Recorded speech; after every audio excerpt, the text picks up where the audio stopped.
The Demon's Touch by Celeste King. Her sister sold her soul to save her life.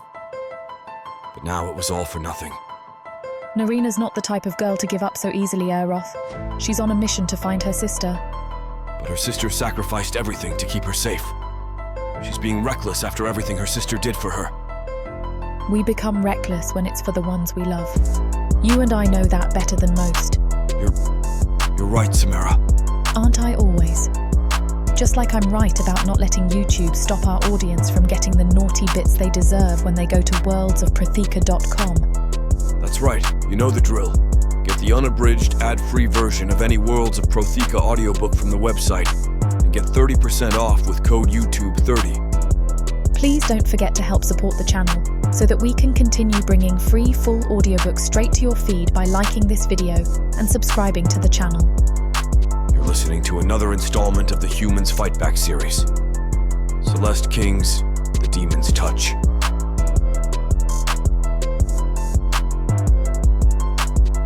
Chapter 1. Narina. The fire crackles, sending sparks into the night. I watch the shadows dance on the craggy hill's face, shapes twisting and morphing like demons from a nightmare. Our breath mists in the cold air, mingling with the smoke. Mariel pokes at the fire with a stick, her face half hidden by the hood of her cloak. How much longer can we keep this up? I ask. As long as we need to, she replies. My fingers trace the frayed edges of my cloak. The fabric feels like a threadbare memory, one that refuses to fade. Can we really, though? I mean, I don't know how much longer I can do this. You always say that, she mutters, her eyes reflecting the flames. And I'm always right, I shoot back, though my voice lacks conviction. She sighs and drops the stick. Narina, I know it's hard, but you can't give up. I stare at the glowing embers. I haven't given up, and I know I can't now. But it's been a long 2 years since I last saw my sister. 2 years since the Dark Elves razed our village. I won't give up, I whisper. Mariel's hand lands on my shoulder, gentle but firm. That's the spirit. My mind drifts off to thoughts that take me far away from here. I don't know how long I'm lost in them, until she withdraws her hand and pulls her cloak tighter around her. You're thinking about her again, aren't you? Every day. My gaze drifts to the horizon where shadows blur into darkness. Do you think she's still out there? She asks. Her voice is soft, hesitant. I don't know for sure, but I have to believe she is. The words hang in the air between us, heavy with unspoken fears. She pokes at the fire again, sending a flurry of sparks skyward. Hope is good. Sometimes all you can do is hope. Hope is good, but I've hoped for 2 long years. Sometimes all there is to do is give up. My voice hardens, my resolve crystallizing in the cold night air. Silence falls between us, broken only by the occasional pop of burning wood. The fire casts our fears into stark relief against the hill's jagged contours. Finally, Mariel speaks again. We'll find her. We have to. I pull my cloak tighter around me and glance at her. For both our sakes. She nods and offers a small smile. Then let's rest while we can. I settle back against the rough stone and close my eyes, images of my sister's face flickering behind my eyelids, like shadows in the firelight. I shift on the hard ground, trying to find a comfortable position. Sleep eludes me, replaced by thoughts of my sister. Her face swims before my closed eyes, so vivid, yet so distant. Where are you, sister? The question echoes in my mind, a relentless refrain. Did you forget me? Or do you sit up at nights thinking about me and wondering where I am like I have you for the last 2 years? My hand drifts to my wrist where the token once hung. It's gone now, lost in the chaos of our escape. The weight of its absence presses on me like an invisible chain. It was our connection, our promise to find each other again. Mariel stirs beside me, her soft breaths breaking the stillness. I envy her ability to sleep, to find some peace even in this desolate place. Rumours of a demon portal have reached us, a whisper of hope amidst the despair. If the portal exists, it could lead me closer to finding her.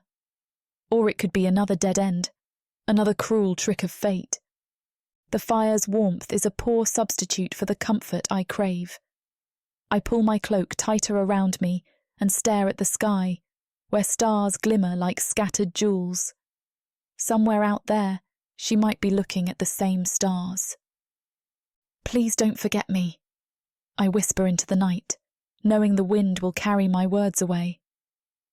I think back to our last moments together, her eyes wide with fear, her voice trembling as she handed me the token. Find me, she had said. Promise you'll find me. I had promised, and I will keep that promise, no matter how many obstacles stand in my way or how long it takes. Mariel shifts again and mumbles something in her sleep. I glance at her and then back at the fire, its flames now reduced to glowing embers. Hope and despair wage a silent battle within me.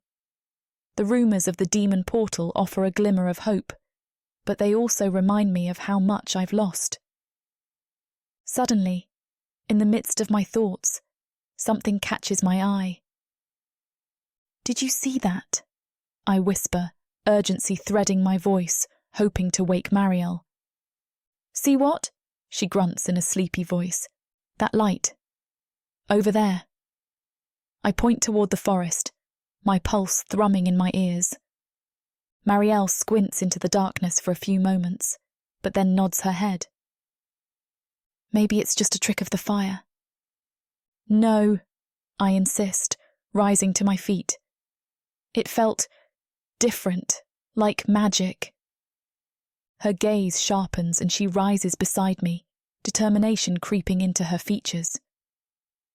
You think it could be the portal? Could be our chance. I have to go find Ow, I say, glancing back at our small campfire, now reduced to glowing embers. The idea of another dead end gnaws at me. This might be all we have left. Without waiting for her reply, I move toward the trees, feeling the chill of night creep beneath my skin. The forest looms ahead, dark and foreboding, but promising escape and hope. I hear her footsteps behind me as we tread softly, keeping to the shadows as we navigate through gnarled roots and dense underbrush. Every rustle seems amplified in the silence of night. Then we hear it, a low growl that sends a shiver down my spine. Orcs, Mariel whispers, fear threading her tone. I nod, instincts kicking in as we duck behind a massive trunk. My heart pounds as I peek around to catch a glimpse of one sentry standing guard, not far from where the light flickers intermittently through the trees. The orc's hulking form is draped in tattered leather armour that barely contains his bulk. His beady eyes scan the area with predatory precision, and I feel like prey caught in his gaze. To my immense relief, his eyes keep on going past our concealed position. He moves on, and we wait until our hearts no longer hammer in our chests before continuing on. I think it's just up ahead, I whisper. We reach the clearing where I'd seen the strange flash of light. Nothing here now but moonlight and shadows. No, it has to be here. I saw it. Orcs emerge from the shadows, weapons drawn. My stomach drops. It's a trap. We're quickly surrounded, our weapons knocked from our hands. I swing my fist, connecting with the nearest orc's jaw. The impact reverberates through my bones, but it's futile. They outnumber us. An orc grabs my arm, twisting it behind my back. I grip my teeth against the pain, struggling against his grip. Another one slaps iron shackles around my wrists, the cold metal biting into my skin. Mariel cries out as they bind her too, fear evident in her wide eyes. We'll figure something out, she whispers, her voice trembling but determined. We always do. I nod, jaw tightening. I can't let Mariel down. I won't. The orcs laugh, a guttural sound that makes my blood boil. Tomorrow you'll be at the mercy of the highest bidder, one sneers. They drag us toward their camp, each step making the chains chafe against my wrists. My heart races, fear clawing at my throat. But I refuse to give up. My mind races for an escape plan. I'm not going to let them sell me like cattle or use me. The orc camp comes into view, a cluster of ragged tents and makeshift fires casting eerie shadows. They shove us into a small enclosure, the ground cold and unforgiving beneath us. I stare at the ceiling of our makeshift prison, body aching but spirit unbroken. I won't be a slave, I vow silently to myself. Not again. Mariel sits beside me, her eyes reflecting the same resolve. We'll get through this, she murmurs. I take a deep breath, focusing on the faint glow of my wrist mark, a reminder of my pact with Dazirus and the power within me. I won't let them break me. Chapter 2. Dazirus. The arena below me roars with excitement. A 10-headed hydra hisses and thrashes, ensnaring 7 hapless humans in its death dance. Blood splatters. Limbs fly. It's a gory spectacle, the kind that sends the crowd into a frenzy. I yawn.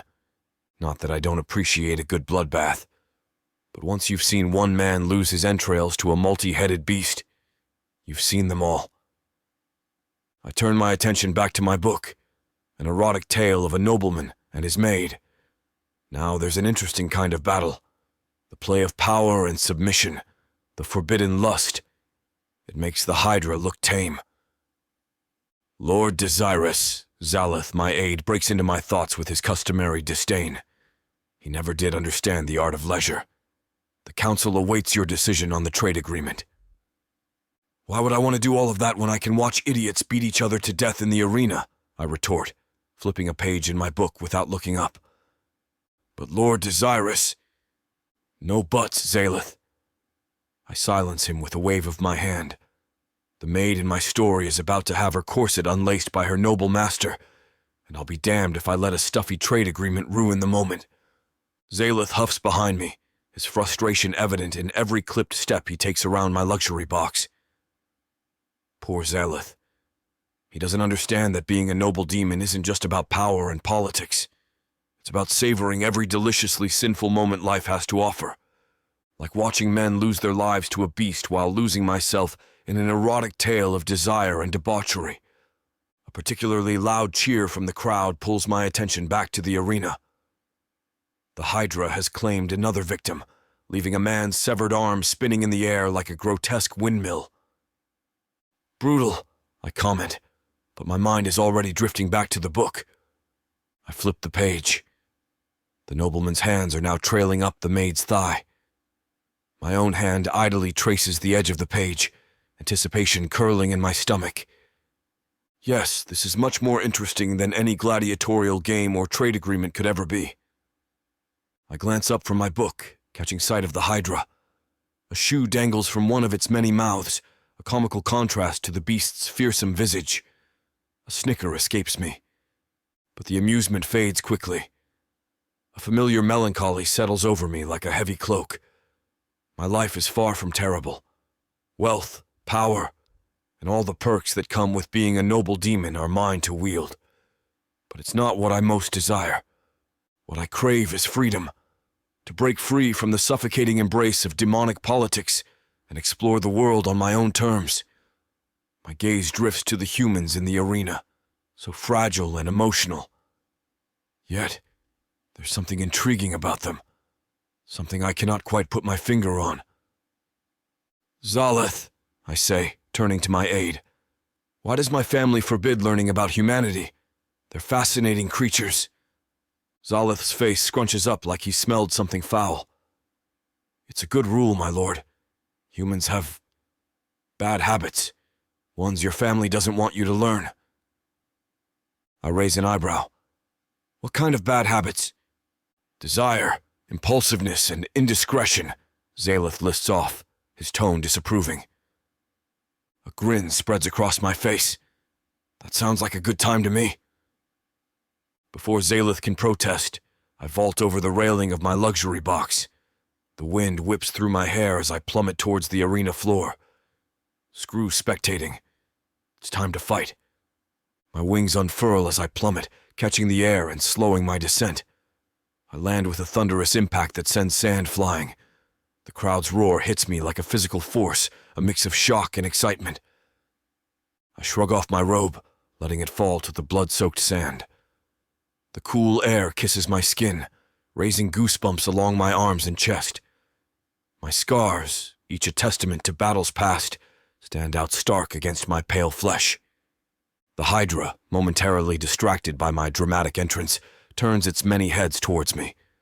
Confusion flickers in its eyes. This isn't how things usually go. Let's make this interesting, I murmur, feeling my eyes begin to glow with anticipation. My blood sings in my veins, pumping hot and fast. I launch myself at the beast, my fist connecting with one of its scaled necks. The impact reverberates up my arm, but I relish the pain. It's been too long since I felt truly alive. Blood sprays as I tear into the Hydra, my nails lengthening into claws. I rip one head clean off, the visceral satisfaction of it sending a thrill through me. Before another can grow in its place, I breathe a gout of flame cauterizing the stump.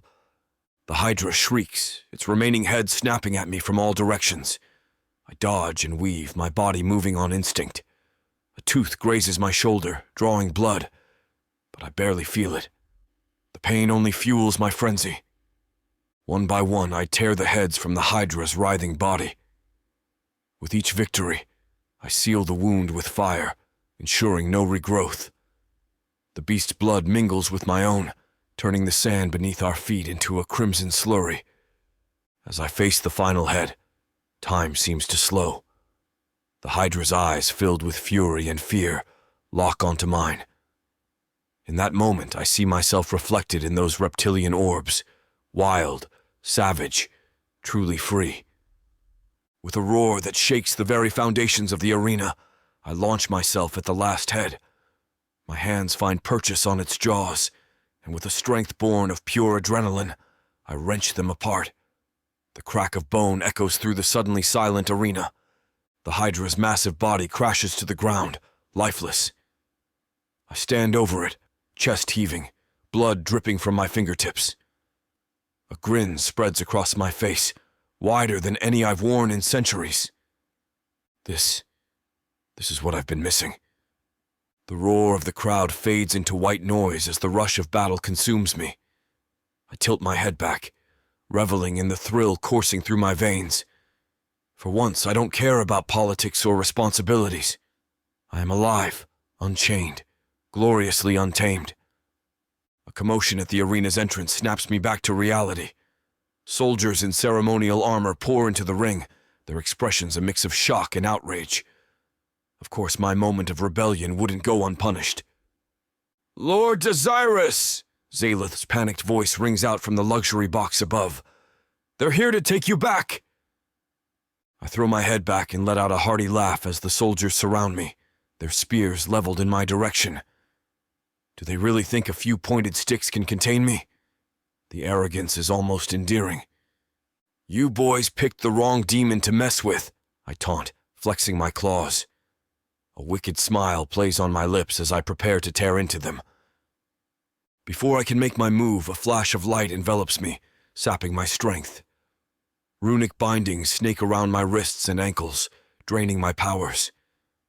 I growl in frustration, struggling against the magical restraints as the soldiers close in. "Enough of this nonsense, Lord Dazirus," a gruff voice commands. I turn to see the captain of the Royal Guard glowering at me, his hand glowing with the remnants of the binding spell. Curse that overconfident prick and his self-righteous adherence to the rules. The soldiers seize me, their grips vice-like as they haul me away from the arena.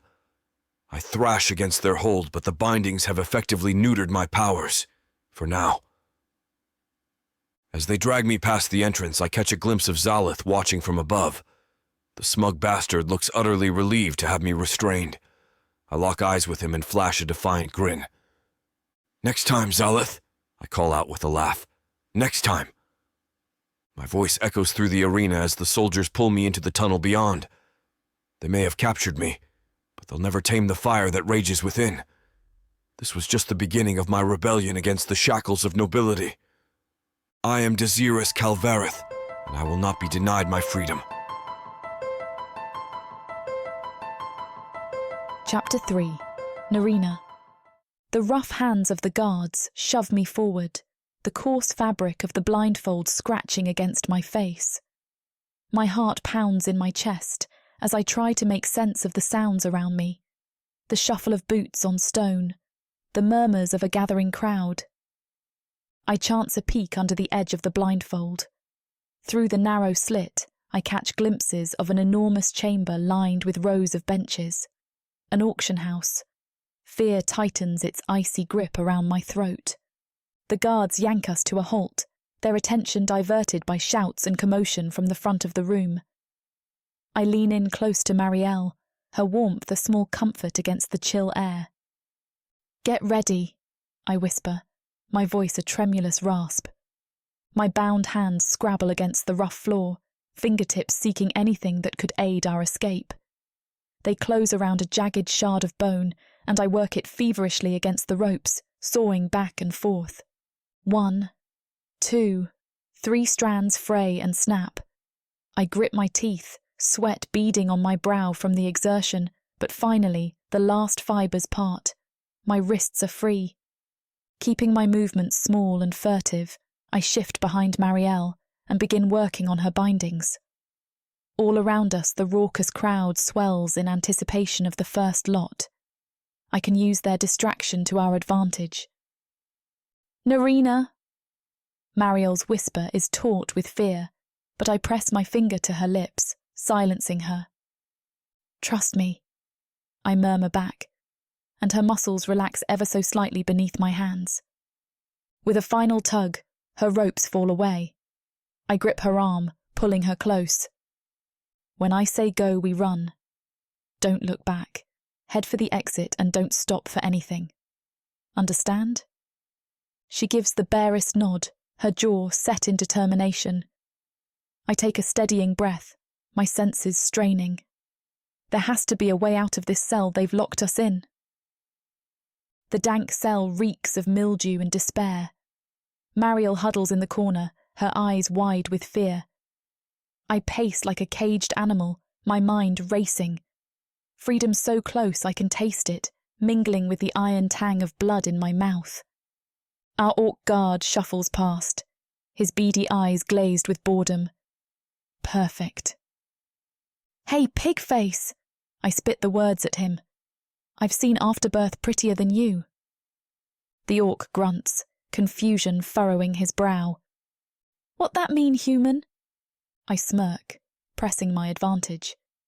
"It means you're ugly. Thank God we're about to be auctioned off to Dark Elves. At least they're easy to look at. If I had to spend one more day surrounded by the grotesquerie of orc culture, I think I'd choke on my own vomit." His face contorts with rage. "Dark Elves are weak. Orcs are strong."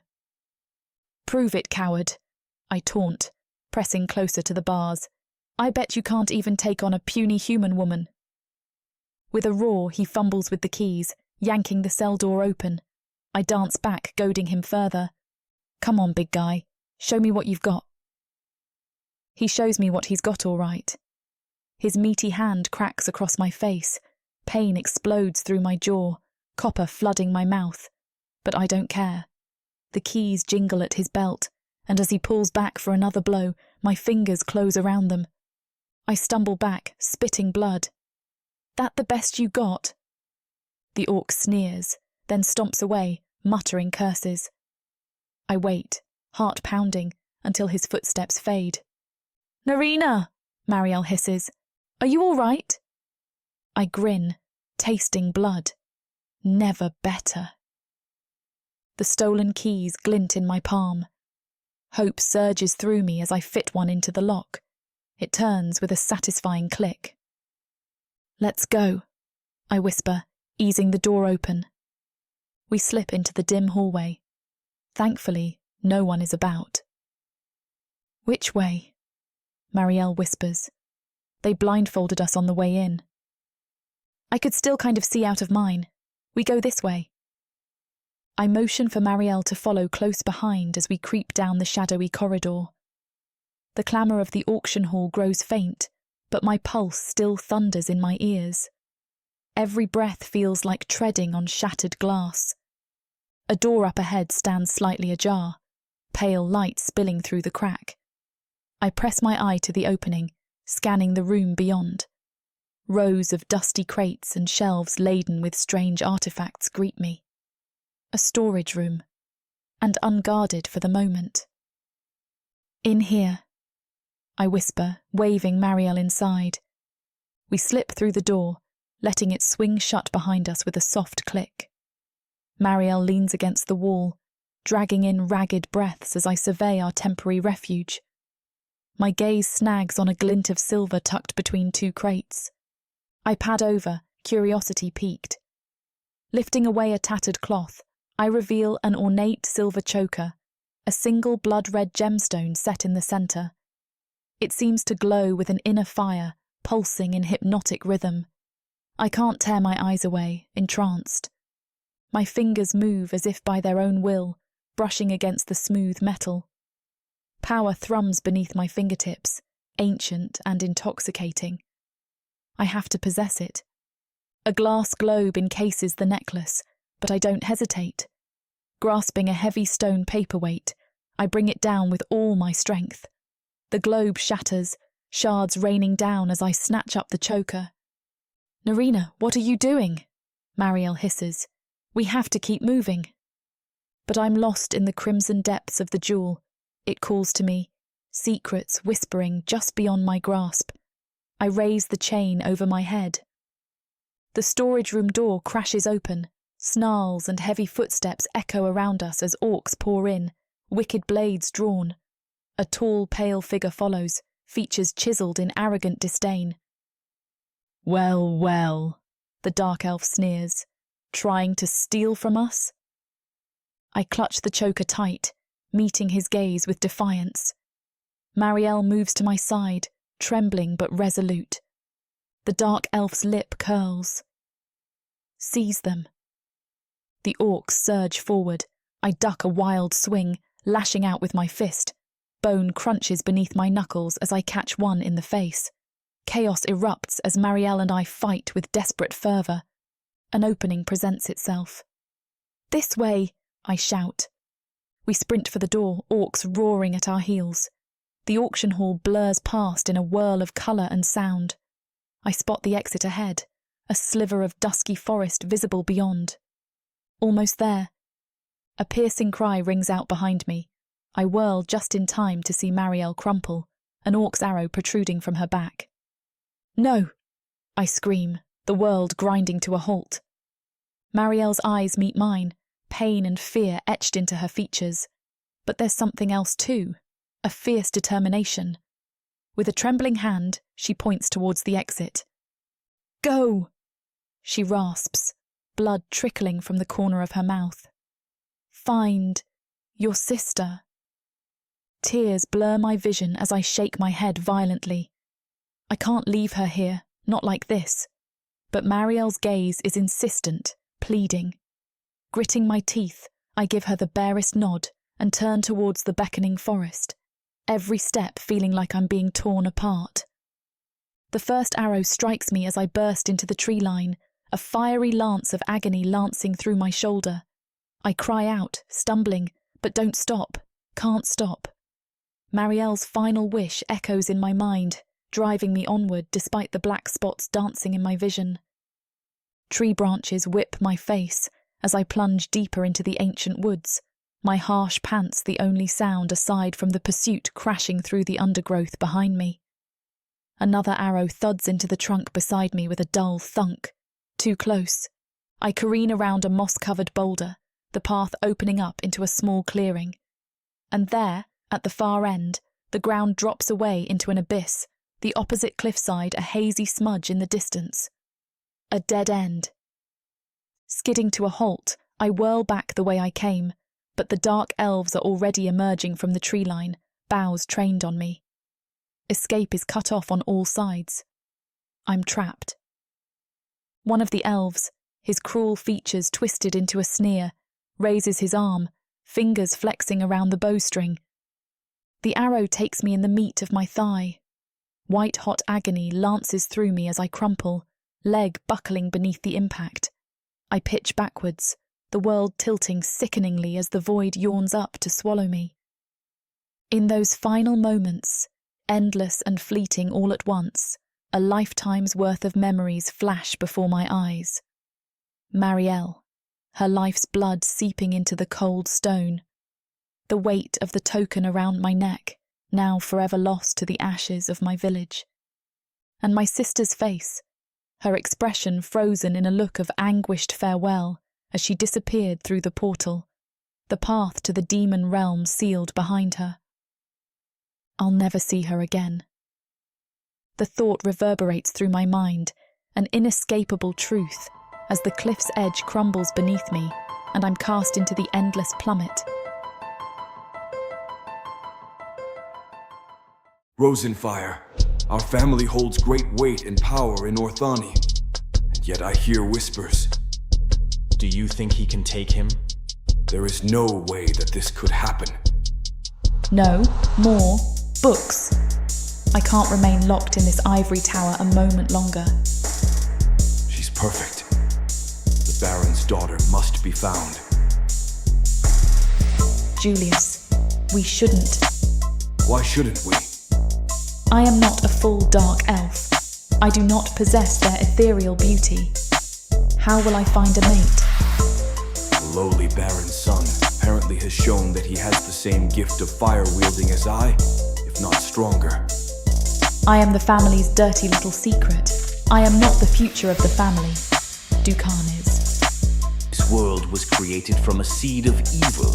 I propose we take Dukan out of the picture, permanently.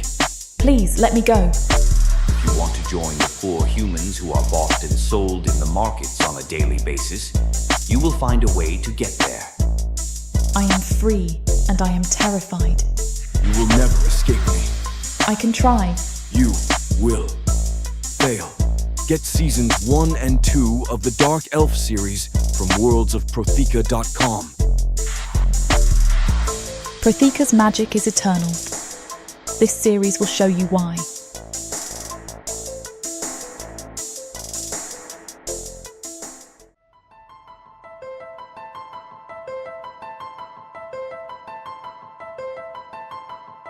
Chapter 4. Dazirus. The heavy oak door slams shut, and I'm finally alone. I lean back in my chair, closing my eyes as the throbbing in my temples intensifies. Managing this forsaken fief is draining me of my life force. Scrolls and ledgers litter my desk, their contents a mind-numbing blur of crop yields, ration distributions, and petty quarrels between the lowly demons under my rule. I rake my fingers through my hair, the silver strands falling haphazardly over my brow. Why in the seven hells did I ever agree to this? When I first inherited this land from my father, I had visions of glory, leading mighty armies, slaying fearsome beasts, discovering ancient ruins. Not this. Not overseeing stores of rotting grain and negotiating trade routes with grotesque orcs. My crimson gaze falls upon the ceremonial blade mounted on the wall, a relic from an era when my kind was respected, feared even. I was born for conquest, not bureaucracy. Yet here I am, a glorified bookkeeper, shackled to these dismal halls. A familiar restlessness stirs within me, that insatiable hunger for adventure and freedom that so often lands me in trouble with the elders. My pointed tail lashes back and forth, betraying my growing agitation. I need to escape, if only for a short while. Somewhere the stifling rules and duties of my birthright cannot follow. Somewhere unexpected. The human realm has always fascinated me, those fragile, emotional creatures. I've heard tales of their bizarre customs, their vibrant cultures, their fleeting lives burning with such intensity. Perhaps there lies my salvation from this mind-numbing tedium. A devilish grin plays across my lips as I rise from my chair, the decision made. Locating a portal to the human plane will be a challenge, one sure to draw the ire of my family. But I relish the defiance, the thrill of rebellion. Let them seethe with outrage. Their noble son will return from his sojourn when he's goddamn well ready. With a renewed sense of purpose, I stride from my study, the thick carpets muffling my steps. The dank corridors stretch endlessly, suffocating me with their oppressive weight. But not for much longer. Lord Dazirus! A reedy voice shatters the silence behind me. I turn to find Kravitz, one of my more useless attendants, scurrying towards me with parchment in hand. You must sign this land deed before departing. His insistence grates on my already frayed nerves. I snatch the document from his grasp, glaring at the faded text. And if I refuse? Kravitz fidgets nervously. The elders strictly require your blood seal, my lord. It cannot be avoided. My lip curls in contempt. Rules, always rules. I've half a mind to incinerate the damned parchment out of sheer spite. Instead, I grab Kravitz by the throat, his eyes widening in terror as I slam him against the wall.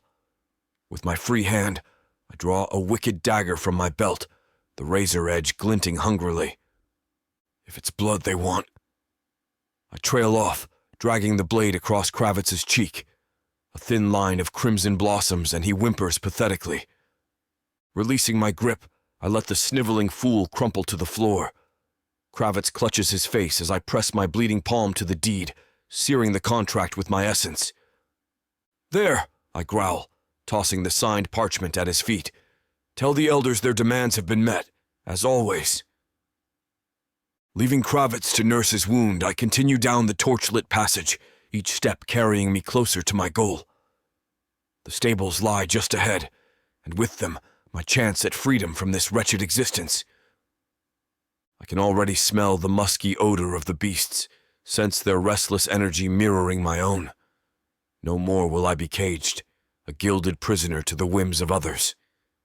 This hunt is mine to pursue, whatever the cost. My blood boils with delicious defiance as I approach the stable doors. Let the sniveling attendants whisper all they want. None dare challenge me directly. I am Dazirus Calvereth, and the realms shall bend before my will. The chilly night air bites at my exposed skin as I stride from the mansion, my shoulder-length silver hair dancing in the frigid wind. With a deft motion, I swing myself atop my obsidian-black steed, its glowing crimson eyes regarding me with a hint of impatience. Easy, Carnifex, I murmur, running my claws through its coarse mane. The hunt begins tonight.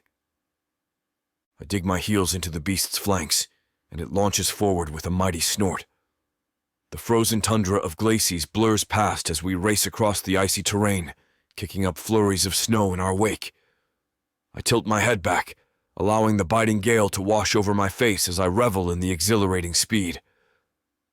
This is better, I mutter to myself with a grin, the tension from hours of bureaucratic drudgery melting away with every thunderous stride of my mount.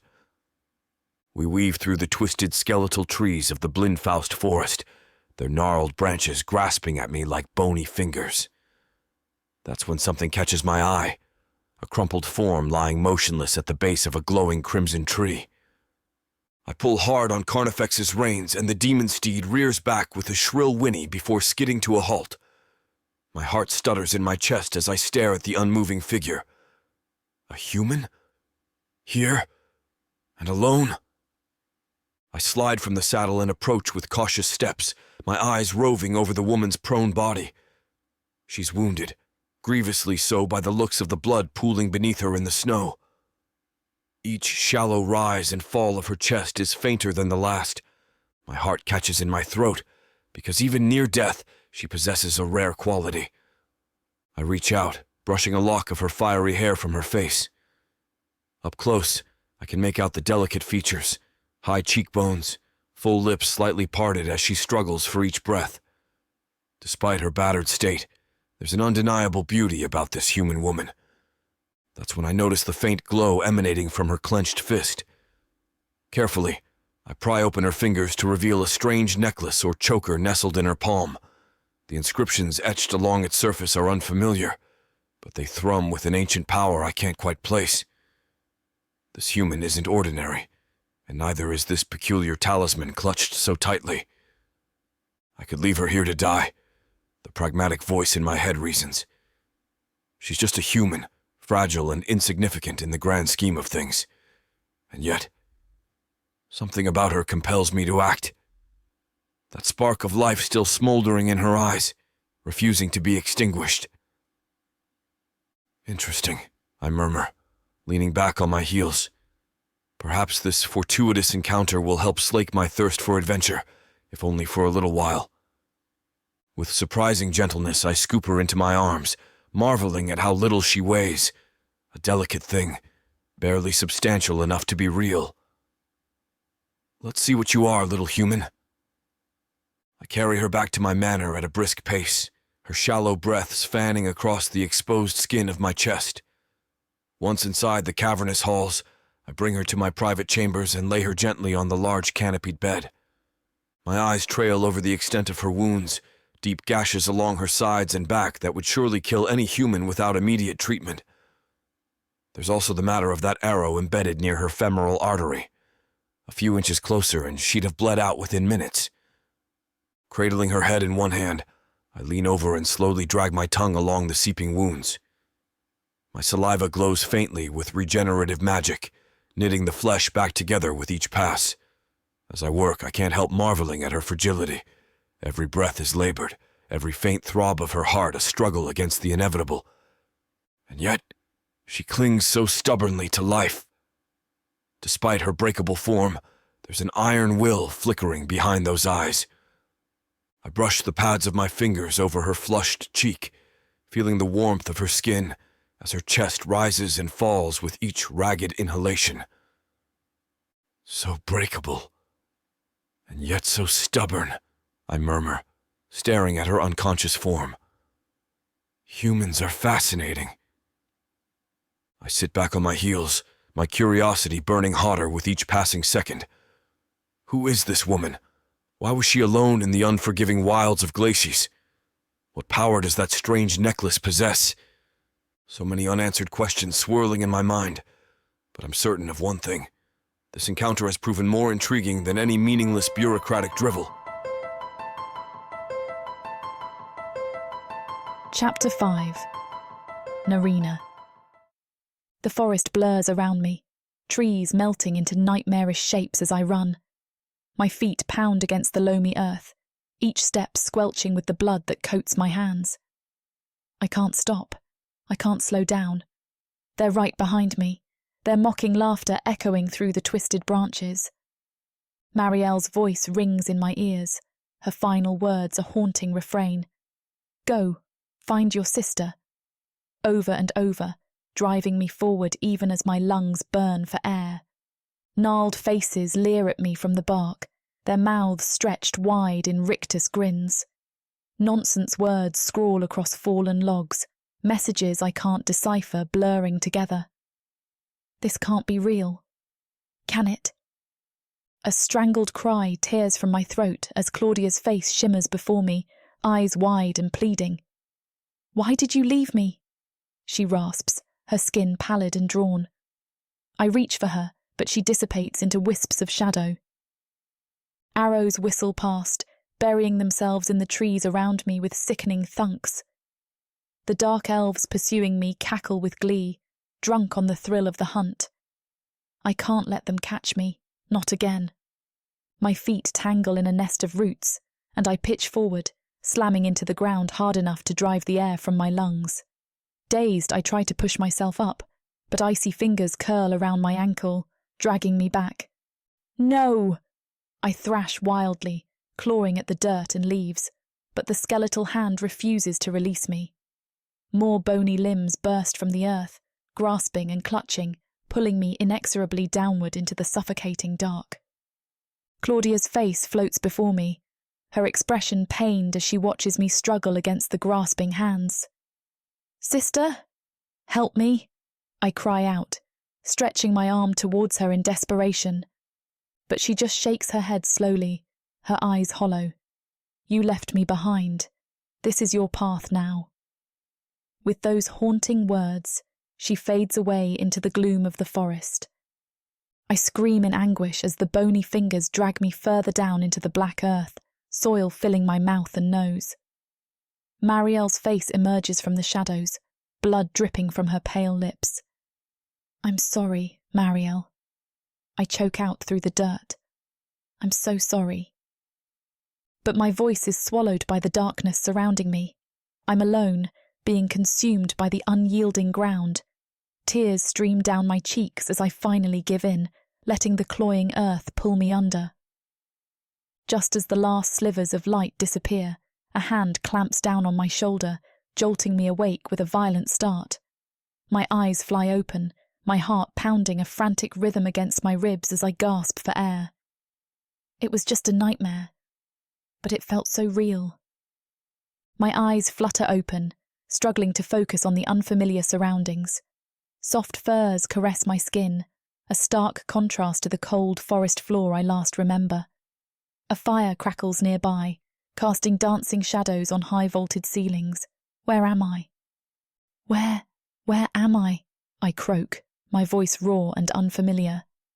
I try to push myself up, but my limbs feel like lead weights. My head throbs, each heartbeat a painful reminder that I'm alive. How? The last thing I remember is Marielle. The arrow. The fall. My hand flies to my chest, expecting to find the arrow wound. Instead, I feel smooth, unbroken skin. Impossible. I distinctly recall the searing pain as the arrow struck me. How could I be healed? Panic rises in my throat. Nothing makes sense. Am I dead? Is this some twisted afterlife? A floorboard creaks, and my gaze snaps to the doorway. A tall figure steps into the room, his presence commanding attention. Silver hair cascades down broad shoulders, glowing eerily in the firelight. But it's his eyes that freeze the breath in my lungs. Crimson, burning with an otherworldly intensity. A demon. My heart pounds so hard I fear it might burst from my chest. I've heard stories of demons, whispered warnings around campfires. But to see one in the flesh. He takes a step closer, and I instinctively press myself back against the headboard, ignoring the protest of my aching muscles. Stay back, I warn, but my voice comes out as little more than a hoarse whisper. The demon's lips curl into an amused smirk. Is that any way to thank your saviour, little human? The demon grins, leaning against the doorframe. You were almost dead when I found you. His voice is smooth and lazy, yet it sends a shiver down my spine. He introduces himself as Dazirus, a noble demon from a powerful house. I was discovered at the base of a crimson tree, broken and bleeding after my fall from the cliffs. It hits me all at once, the red trees, the demon with horns before me. I've made it. I'm in the demon realm. My sister.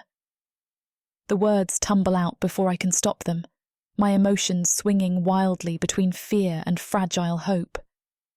I need to find my sister, Claudia. Dazirus raises an elegant eyebrow, clearly intrigued. Your sister? A human in the demon realm? He chuckles softly, the sound rich and unsettling. That's quite the tale.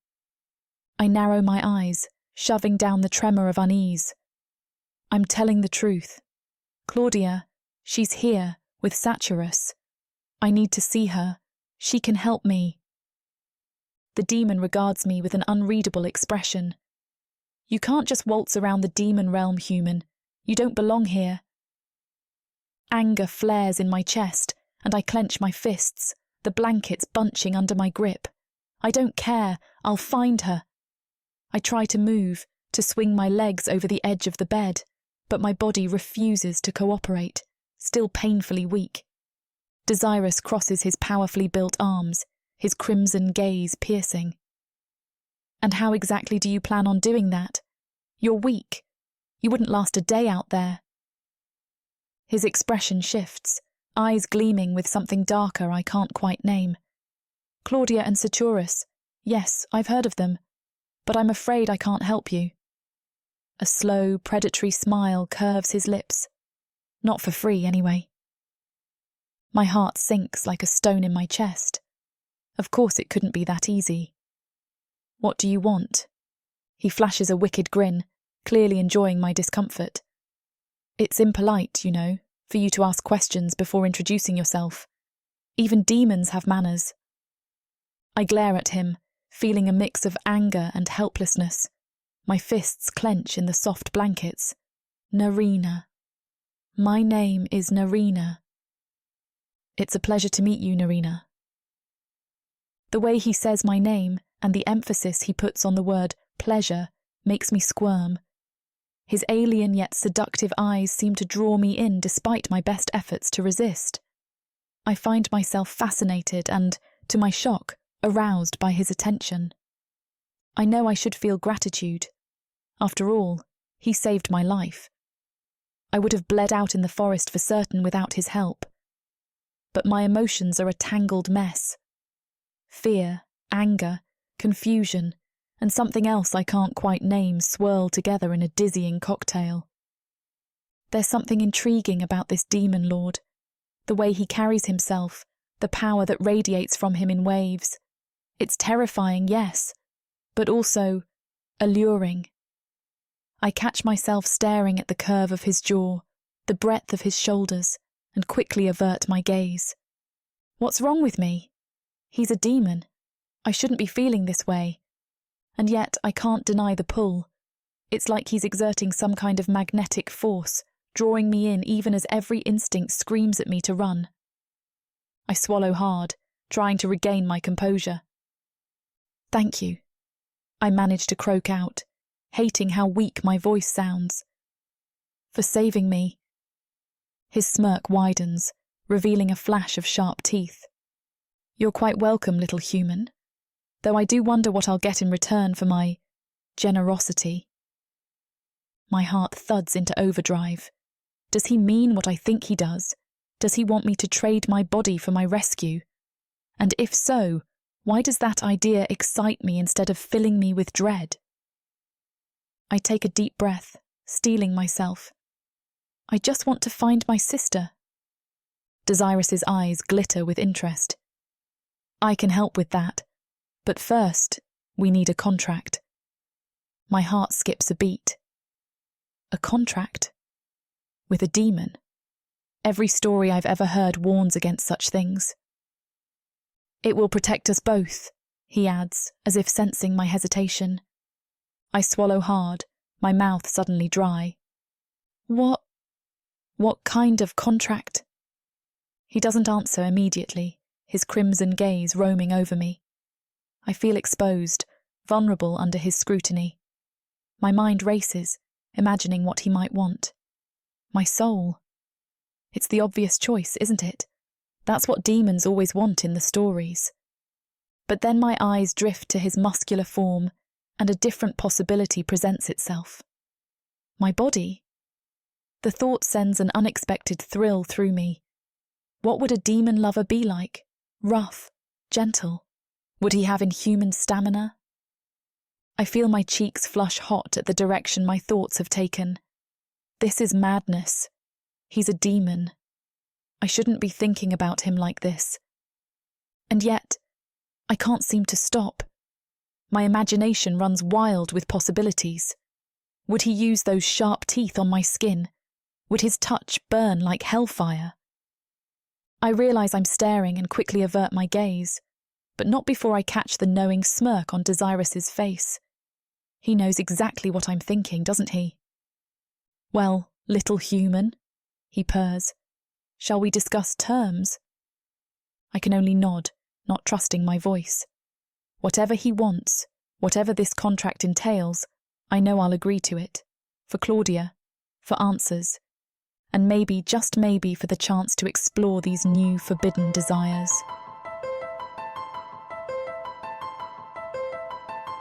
Chapter 6. Dazirus. I circle Narina, my eyes drinking in every detail.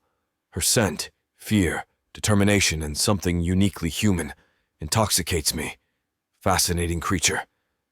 A contract, I purr, watching her reaction. Nothing comes free in this realm, little human. Her eyes flash, defiance, desperation, delicious. What kind of contract? She asks, voice trembling. I smirk. Oh, nothing too taxing. She blanches. Good. Let her squirm. Circling closer, I drink in her tension. She's coiled tight, ready to spring. But where? To fight? To flee? Oh, the possibilities. I'll help you find your sister, I offer, voice silky smooth. In exchange for your service. Her brow furrows. Confusion. Suspicion. Smart girl. Service? She echoes. I nod, savoring the moment. You intrigue me, Narina. I want to see what you're capable of. She swallows hard. I can almost taste her internal struggle. And if I refuse? I shrug, feigning indifference. Then you're free to go. Good luck surviving out there. Her eyes dart to the window, to the harsh landscape beyond. She knows she has no chance alone. I lean in close, my breath ghosting her ear. Think carefully, little human. How badly do you want to find your sister? Her scent washes over me, a heady mix of fear and determination. It's intoxicating, stirring something primal within me. I fight the urge to pull her close, to claim those trembling lips with a searing kiss. What's wrong with me? I'm a demon noble. I should want what improves my station, not what appeals to my heart, my soul. My gaze rakes over her, drinking in every detail. The curve of her neck, the rise and fall of her chest as she breathes. A vision flashes through my mind, her naked form writhing beneath me, eyes clouded with pleasure, my name on her lips. Heat surges through me. I can't remember the last time I felt this. Tempted. My smile sharpens, an edge of hunger creeping in. Narina shivers, and the sight sends another jolt of desire through me. Does she sense the effect she has on me? The power she holds? I lean closer, voice low and husky. Well, little human, what's your answer? She meets my gaze, defiant despite her fear. It only stokes the fire within me. I want to break that defiance, to make her submit, and then build her back up, stronger than before. She starts, then falters. I trail a finger along her jaw, relishing her sharp intake of breath. Choose wisely, Narina. I can be a powerful ally, or a dangerous enemy. The air between us crackles with tension. I can almost taste her indecision on my tongue. Her eyes widen, a delicious mix of fear and intrigue dancing in their depths. I can't help but savor the moment, drinking in her reaction. A soul-bound contract, I purr, letting the words roll off my tongue. It's not as dire as it sounds, little human. I trace a finger along her jawline, feeling her shiver beneath my touch. The scent of her fear spikes, mingling with something else. Curiosity? Desire? Oh, this is going to be fun. I'll give you power beyond your wildest dreams, I continue, voice low and seductive. Freedom to roam this realm at will. And of course, I'll help you find your precious sister. Her breath catches. I've struck a nerve. But that's not all, is it? I lean in closer, my lips brushing her ear.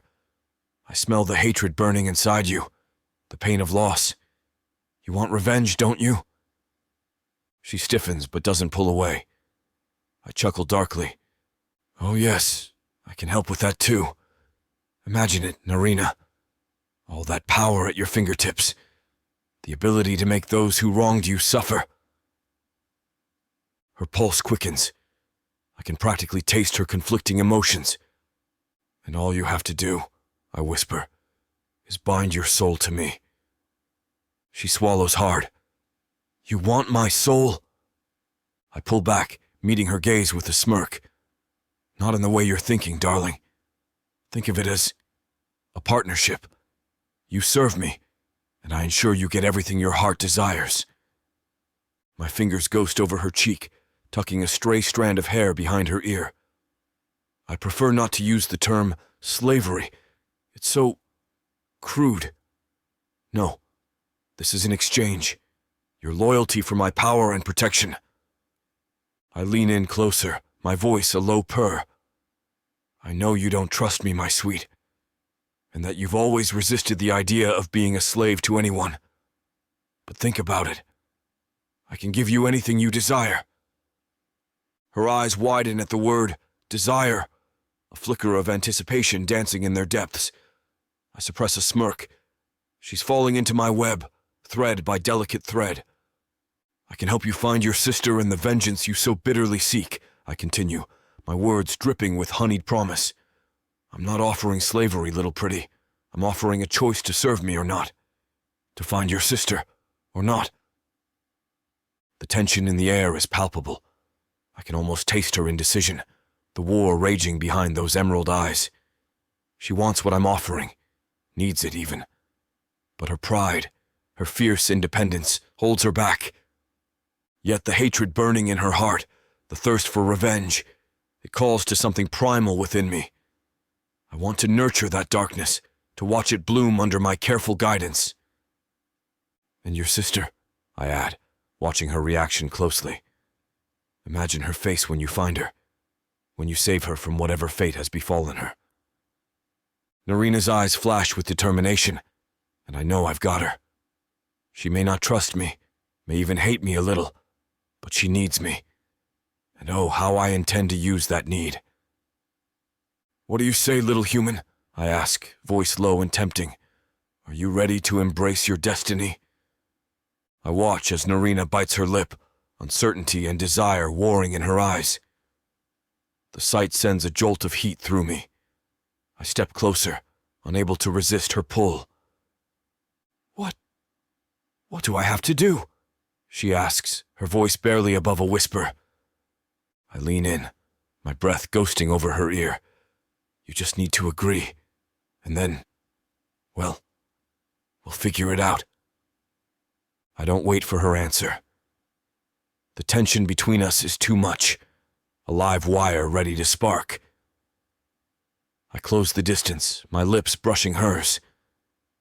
The moment our mouths meet, electricity ignites between us. I kiss her torridly, pouring all my pent-up desire into the contact. Her lips are soft, yielding, and I can't get enough. I feel her tension, her hesitation.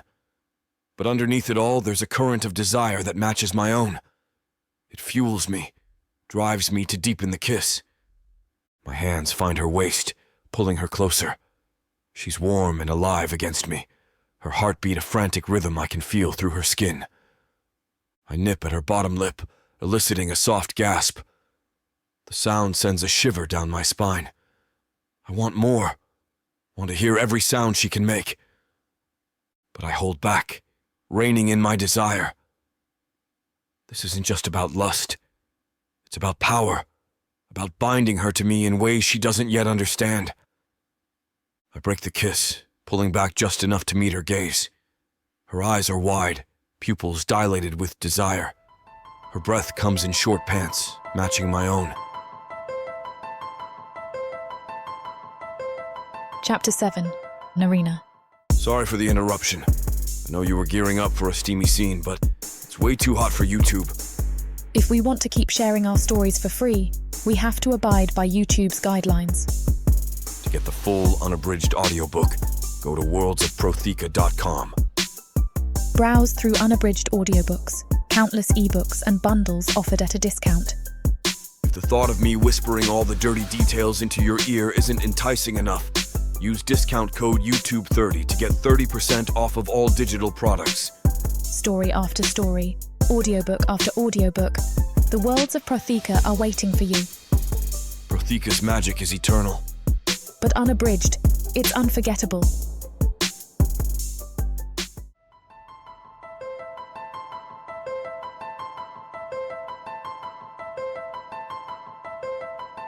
Chapter 8, Dazirus. As much as Samara and I want to finish what these two characters have started, it Looks like this chapter is about to get too hot for YouTube to handle. Unfortunately, we have to pause here because their guidelines won't allow us to reveal the spiciest details. To keep bringing you these free audiobooks, we have to follow their rules. But don't worry. You can experience the full, unabridged version over at worldsofprotheka.com, where the boundaries of passion and fantasy collide. Use code YouTube30 for 30% off any of our unabridged audiobooks set in the rich and immersive worlds of Protheka. Protheka's magic is eternal. With these scenes, it will be unforgettable.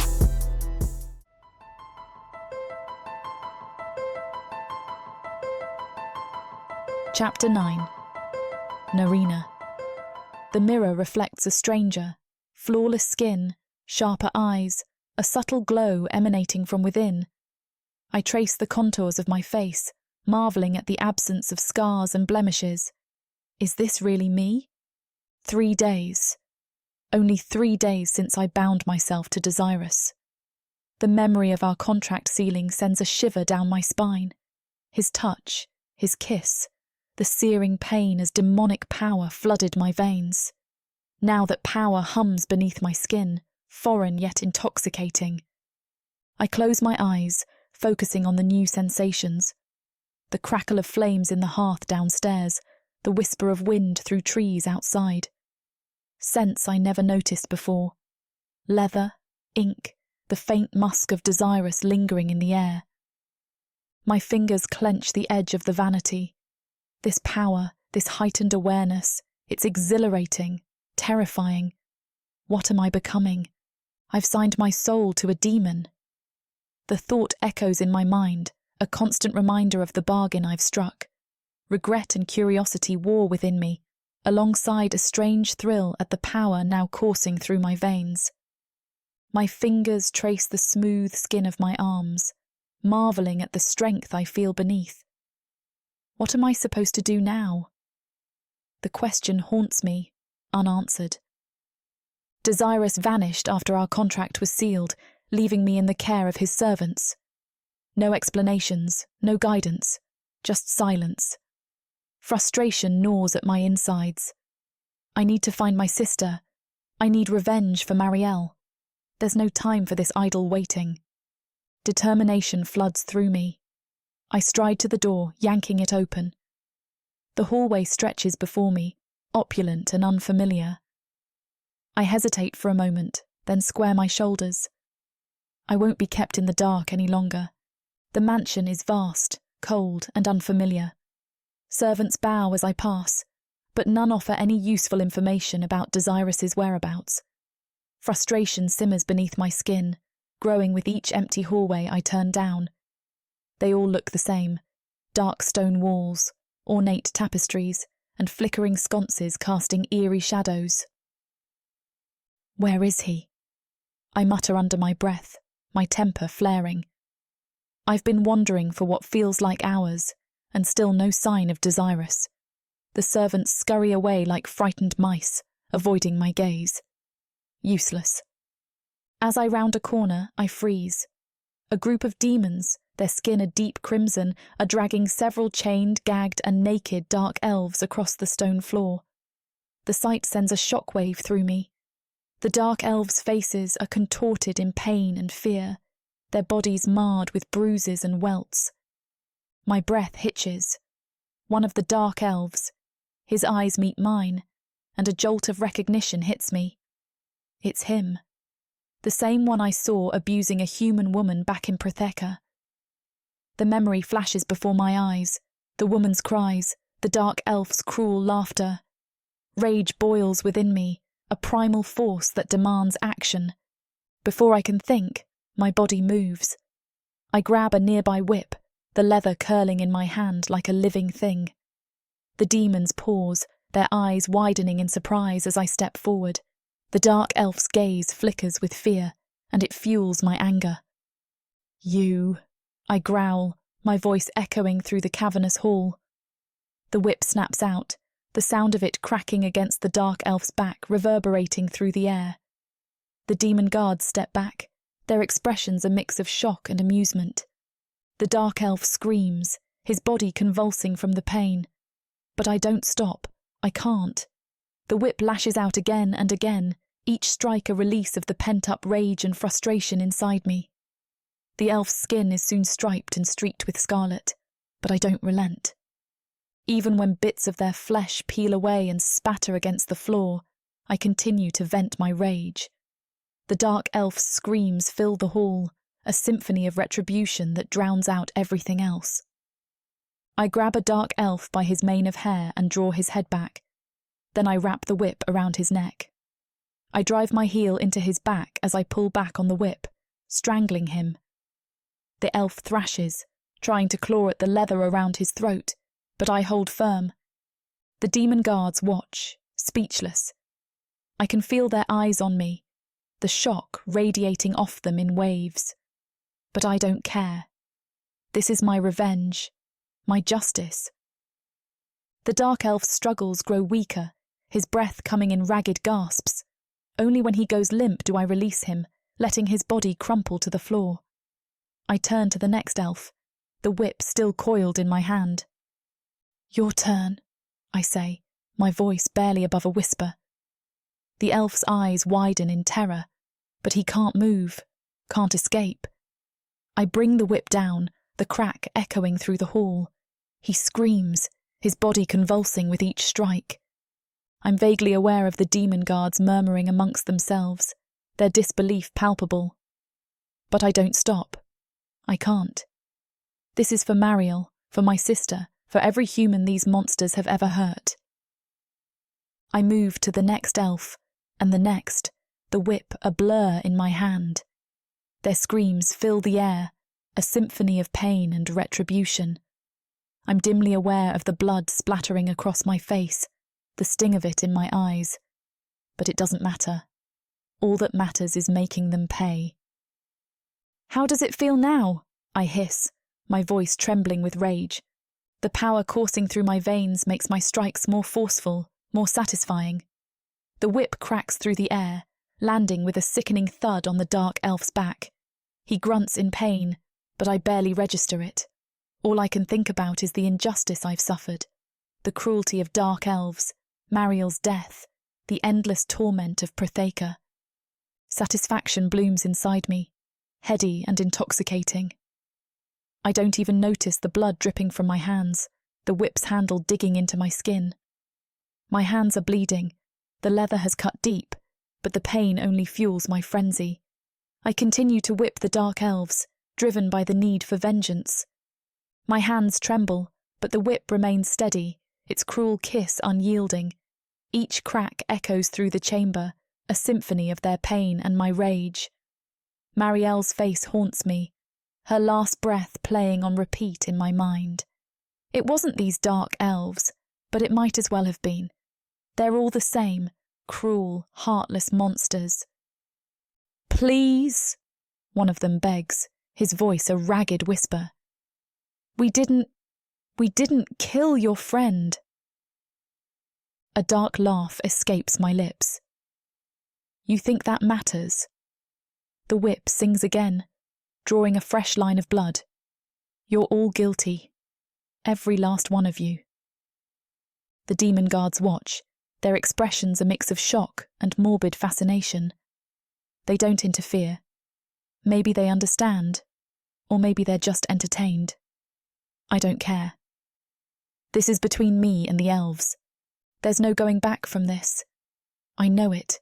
They know it. The room is thick with the stench of blood and fear.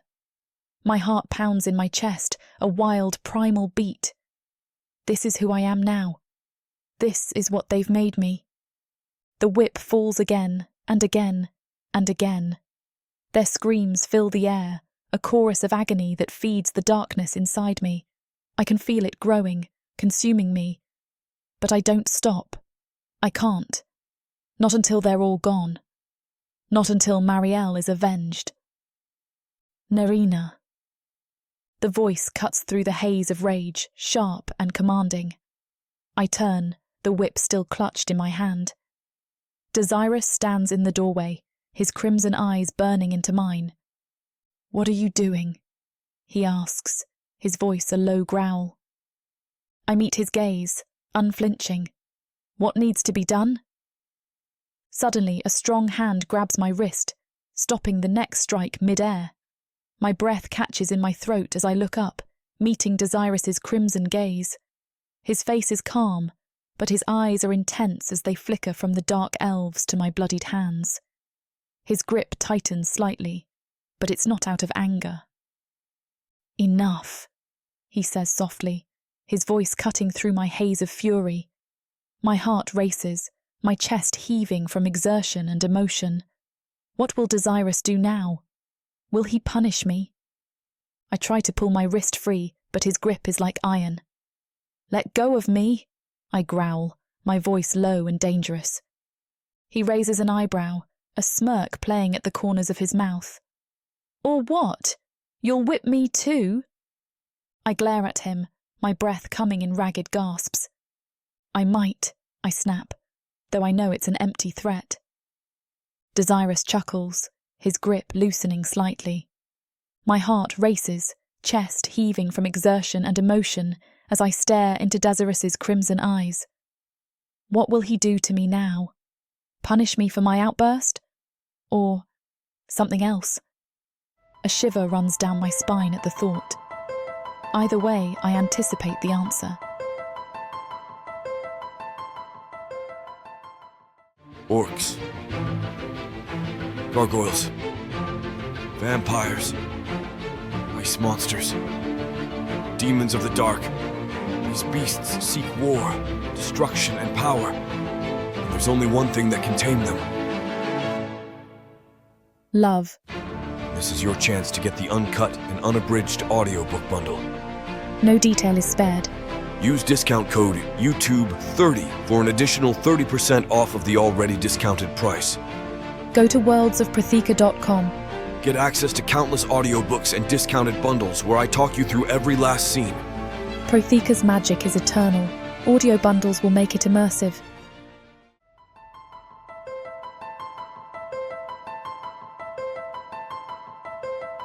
Chapter 10.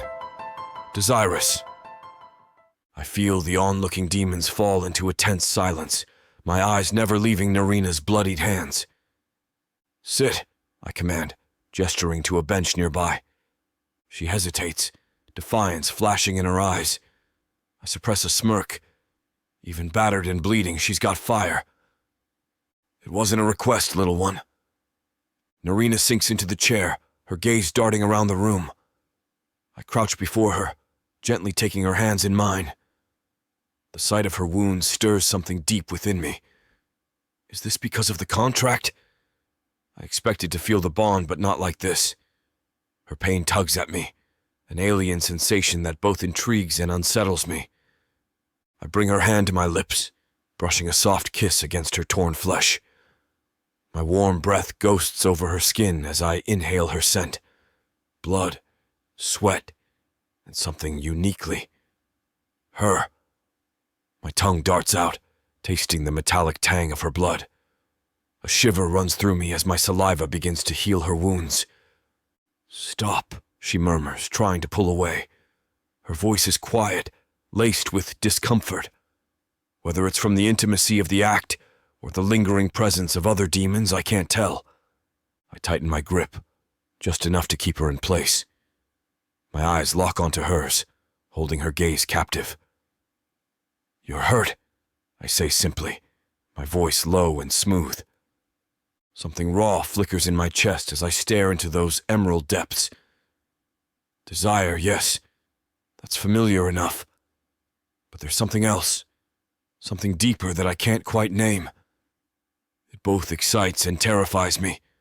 Narina's discomfort is evident, but I can't help but feel captivated by her.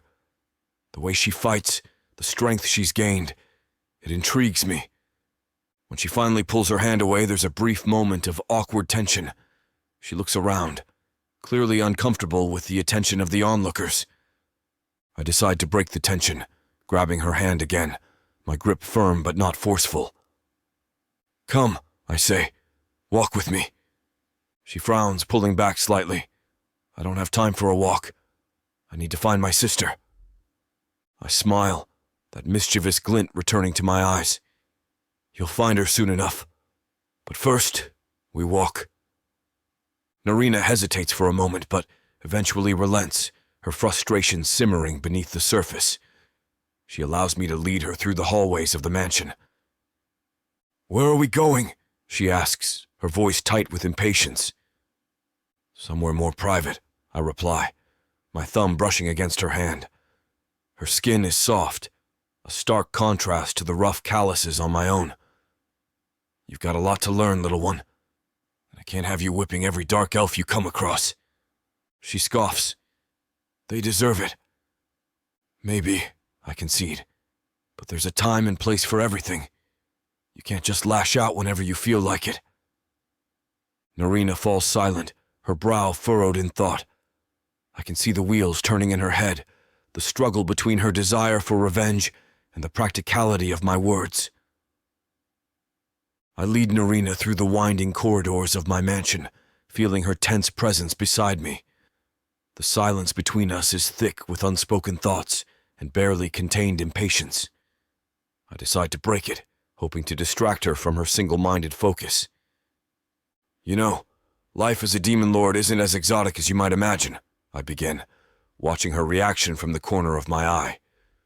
"Endless meetings, tedious paperwork, backstabbing politics. It's enough to drive a demon mad." Narina's eyes glaze over, clearly uninterested in the intricacies of demon bureaucracy. I can't blame her. It bores me to tears too. "But that's not the worst of it," I continue, changing tack. "It's the suffocating expectations, the constant pressure to conform. Sometimes I feel like I'm trapped in a gilded cage." At this, her eyes narrow, a flicker of interest crossing her face. I've struck a chord. "Freedom's what I crave," I admit, surprising myself with my honesty. To break free from these rigid structures, to explore beyond the boundaries set for us. Narina's gaze meets mine, a spark of understanding passing between us. For a moment I feel a connection, a shared longing for something more. But it's fleeting.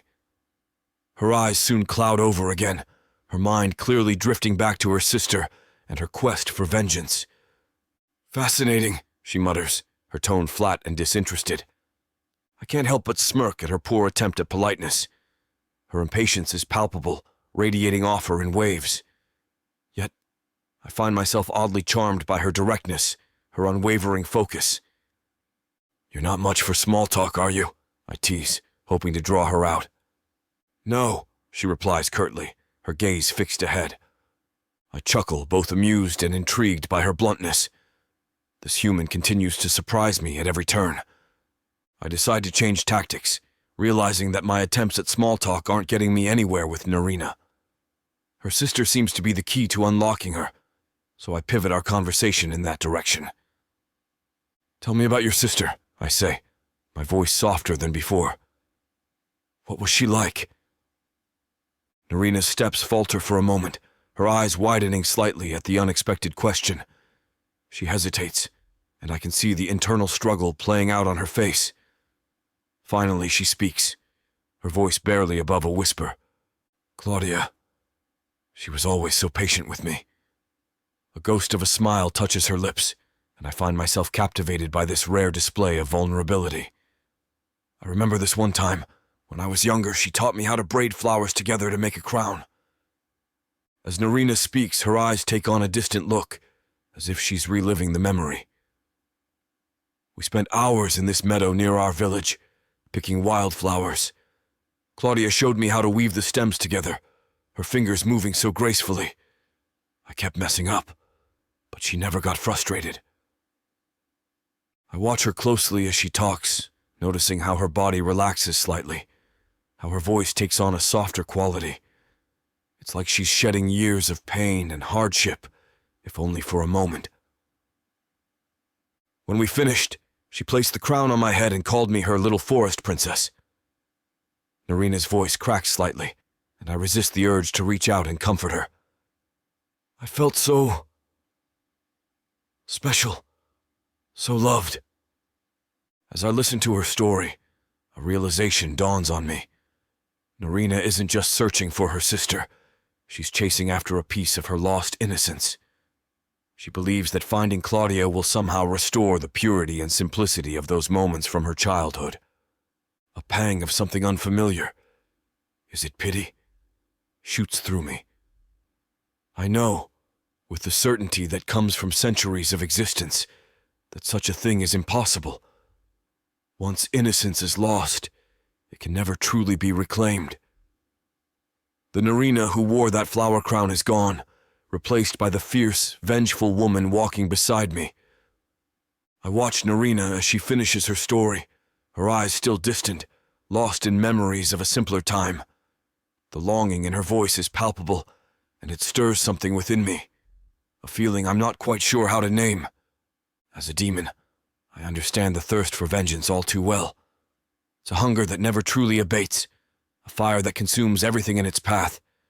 I've seen it countless times over my centuries of existence, and I've felt it myself.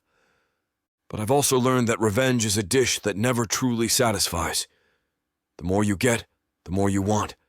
It's an endless cycle, a bottomless pit that swallows everything whole and still demands more. I think back to earlier, when Narina was whipping the Dark Elves. The fury in her eyes, the raw power in her strikes. It was intoxicating to watch. But even as she inflicted punishment on them, I could see it in her face. She wasn't satisfied. The vengeance she sought didn't quell the storm inside her. If anything, it only made it rage harder. It's a bitter truth, one that I've come to accept over the years. But Narina, she's still so young, so raw. She hasn't learned this lesson yet, and part of me wonders if she ever will. As I look at her now, I can't help but feel a twinge of... is it sadness? It's a foreign emotion for a demon like me, but I can't deny its presence. Because I know, with absolute certainty, that I can't help her find the part of herself that wants to wear a crown of flowers. That innocent, carefree girl is gone, consumed by the flames of vengeance and loss. It's a pity, really, to see someone so young, so full of potential, trapped in this cycle of revenge. But who am I to judge? I'm a demon, after all. Corruption and darkness are my domain. As we walk through the darkened manor, I stop and turn to face Narina. The moonlight casts eerie shadows across her face, accentuating the sharp angles of her cheekbones and the fire in her eyes.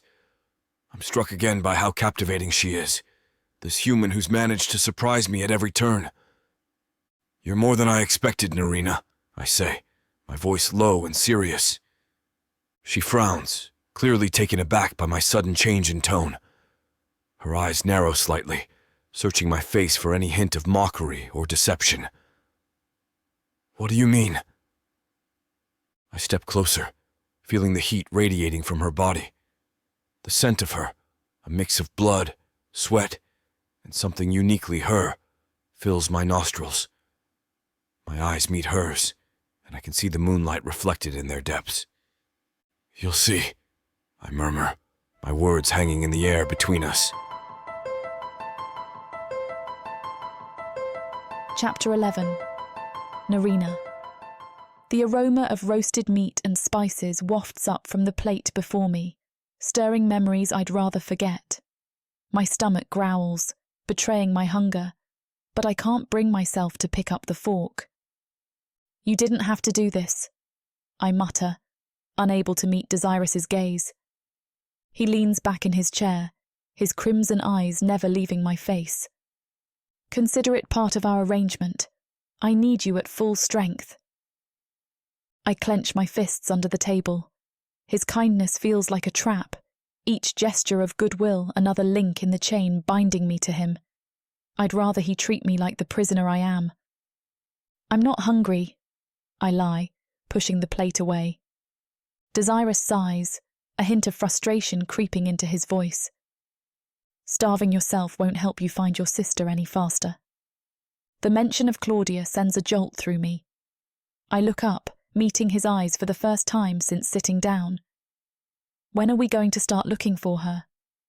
He takes a sip from his goblet, the dark liquid inside swirling ominously. Soon, but first you need to learn to control your new abilities. I don't need... You do, he cuts me off, his tone leaving no room for argument. What happened with those Dark Elves earlier? That was just a taste of what you're capable of now. Imagine what you could do with proper training. I bite my lip, remembering the rush of power, the satisfaction of hearing their screams. It scares me how much I enjoyed it. Fine, I concede, picking up my fork. But don't think this changes anything between us.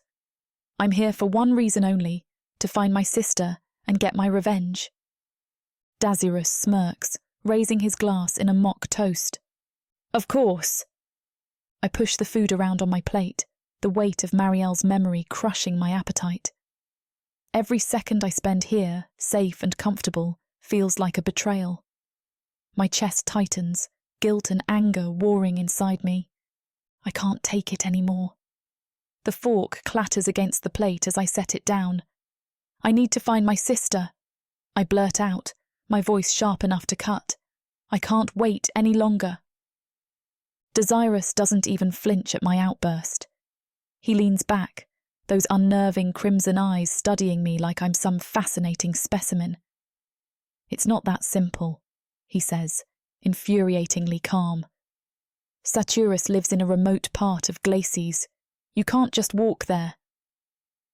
I don't care how far it is, I snap, my hands clenching into fists. I need to go now. I can't stay here while Marielle's killers are still out there. The words tumble out, raw and desperate. After I finish my business with my sister, you have to help me exact my revenge. My sister can help too. I expect him to argue, to remind me of our contract or my weakness. Instead, his expression softens, just a fraction. We'll go tomorrow, he says, his voice steady and sure. I promise. His words should comfort me, but they only fuel my impatience. Tomorrow feels like an eternity away. How many more innocent people will suffer while I sit here, feasting in a demon's lair? Dazirus's words wash over me, soothing yet frustrating. I nod, biting my lip. The desire for revenge still burns deep inside, an unquenchable fire. After dinner, he leads me to a secluded part of the mansion grounds. The scent of exotic plants assaults my senses as we step into a secluded part of the mansion grounds. My breath catches in my throat as we come across a field bathed in silver moonlight. Red fireflies dance through the air, their gentle glow casting an otherworldly ambiance over the scene. I can't help but stare, mesmerized by the beauty before me. It's unlike anything I've ever seen in Protheka. The fireflies pulse with an ethereal rhythm, their light reflecting off dew-covered leaves and creating a shimmering tapestry of crimson and silver. One of the little nimbuses of light drifts closer, hovering just inches from my face. Without thinking, I hold out my hand. The firefly lands gently on my palm, its delicate wings stirring ever so slightly. Its glow pulses in a soothing pattern, warming my skin with each gentle flare. For a fleeting moment, all my fears and worries melt away. The weight of my past, the urgency of my quest, the uncertainty of my future, it all fades into the background. There's only this moment, this tiny creature, and the awe-inspiring beauty surrounding us. I forget about Dazirus standing beside me, about the contract binding us together. I forget about the Dark Elves, about my lost sister, even about Marielle. In this instant, I'm not a prisoner or a weapon or a victim. I'm just me, a girl standing in a field of wonder, marvelling at the simple magic of nature. Their soft light flickers around us, painting the night in surreal hues. For a moment, I forget my anger, my grief. The beauty of the scene leaves me breathless. "Why are you showing me this?" I whisper, unable to tear my eyes away from the dancing lights. Dazirus's arms snake around me, pulling me against his chest. My breath catches, his warmth seeping through my clothes. The fireflies dance around us, their crimson glow painting shadows across his face. "Do you like it?" His breath tickles my ear, I swallow hard, trying to steady my racing heart. It's beautiful, I whisper. His body presses against mine, solid and unyielding. The contrast between his strength and the delicate beauty surrounding us makes my head spin. I feel drunk on sensation, the cool night air, the pulsing light of the fireflies, the heat radiating from Dazirus. Why are you showing me this? I ask again, my voice barely audible. His arms tighten slightly, and I feel the rumble of his voice in his chest. Maybe I wanted to show you that beauty still exists, even in the darkest places. I close my eyes, overwhelmed. Part of me wants to melt into his embrace, to forget everything but this moment. But I can't. I won't. I can't afford to think about beauty, I say, my voice stronger now. Not when there's so much ugliness I need to face. Dazirus doesn't let go. His thumb traces small circles on my arm, sending shivers down my spine. The two aren't mutually exclusive, Narina. Sometimes, acknowledging the beauty makes facing the darkness easier. I turn in his arms, looking up at him. His crimson eyes reflect the dancing lights around us, making them seem alive with fire. How can you say that? You're a demon. Aren't you supposed to revel in darkness and pain? A small smile plays at the corners of his mouth. We're more complex than your stories make us out to be. Just as humans are capable of great evil, demons can appreciate beauty and kindness. Dazirus takes my chin gently in his clawed hand, lifting my gaze to meet his own. You're a novel experience for me, Narina. Something that brings colour to my world. His crimson eyes search mine, intense and questioning. What are you, Narina? Before I can form a response, he steps closer. His hand slides around my waist, warm and sure. My heart races as his gaze locks onto mine, unyielding and filled with an emotion I can't quite name. Then, without a word, he kisses me. It's slow, deliberate, a mix of passion and restraint that sends shivers down my spine. His lips are soft yet demanding, coaxing a response I'm not sure I'm ready to give. My mind spins as Dazirus's lips move against mine. The warmth of his body, the intensity of the kiss. It's overwhelming. I don't know what to do, how to react. My hands hover uncertainly, caught between pushing him away and pulling him closer. As the kiss deepens, a whirlwind of emotions sweeps through me. Fear tightens my chest. He's a demon, dangerous and unpredictable. Confusion clouds my thoughts. Why is he doing this? What does it mean? But there's something else. Something I'm afraid to name. A spark of heat low in my belly, a fluttering in my chest that has nothing to do with fear. My body betrays me, leaning into his touch even as my mind screams to pull away. Is this because of the contract? Has our bond twisted my emotions, making me feel things I shouldn't? Or is this something else entirely? I break the kiss, gasping for air. My lips tingle, and I can still taste him. Spice and something darker, intoxicating. I search his face, looking for answers, but find only more questions in the depths of his crimson eyes. What are you doing? I whisper, my voice trembling. Why are you acting this way? Dazirus's hand cups my cheek, his thumb tracing my lower lip. The gentleness of the gesture contrasts sharply with everything I thought I knew about demons. I told you, Narina. You're something new, something I've never experienced before. His words should frighten me, but instead, they send a shiver down my spine. I'm torn between desire and duty, between the warmth of his touch and the cold reality of why I'm here. This isn't why I came here, I say, trying to inject steel into my voice. I need to find my sister, to get my revenge. I can't afford distractions. But even as I speak, I'm not sure who I'm trying to convince, Dazirus or myself. In a world of elves, demons, and liches, What would you choose? Power? Or passion? Would you stab the monster in the back? Or take him to bed? The immersive fantasy audiobook bundle has it all. Go to worldsofprotheka.com to get access. Use code YouTube30 to get an additional 30% off. Protheka's magic is eternal. Audio bundles will make it immersive.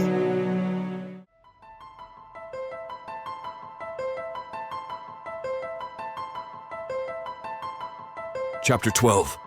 Dazirus. I lean against the doorframe, my eyes fixed on Narina's sleeping form. Her chest rises and falls in a gentle rhythm, each breath a reminder of her fragility. Something about her pulls at me, an inexplicable force I can't shake off. How did she get here to the demonic realm? The question gnaws at me, refusing to let go. I've been digging, searching for answers, but nothing adds up. The damn necklace glows faintly around her neck, taunting me with its secrets. My pocket vibrates.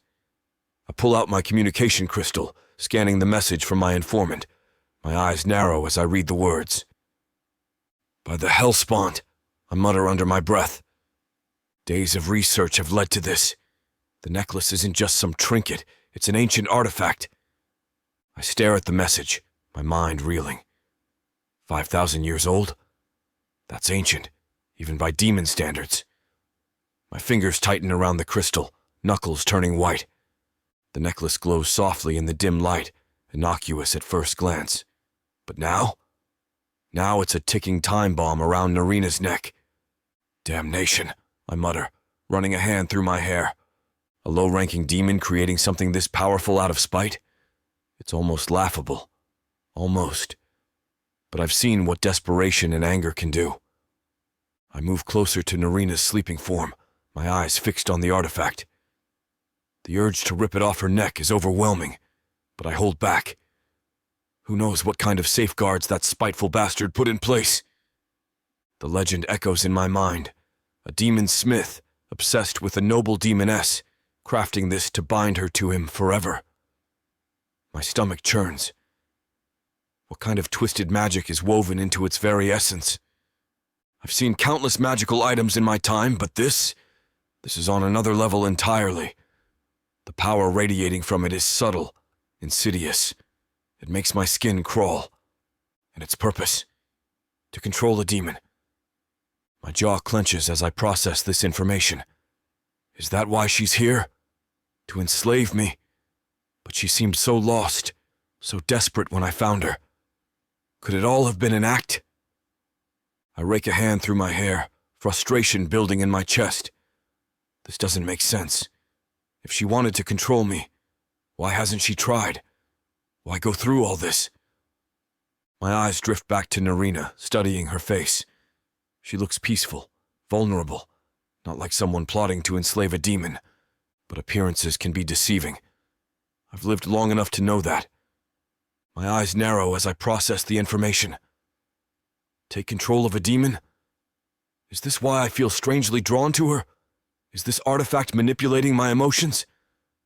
I've never heard of this item before. It's one of a kind. A powerful relic, capable of bending the will of demons. Is Narina doing this unconsciously? She's never tried to use it, but could the magic be working on me without her knowledge?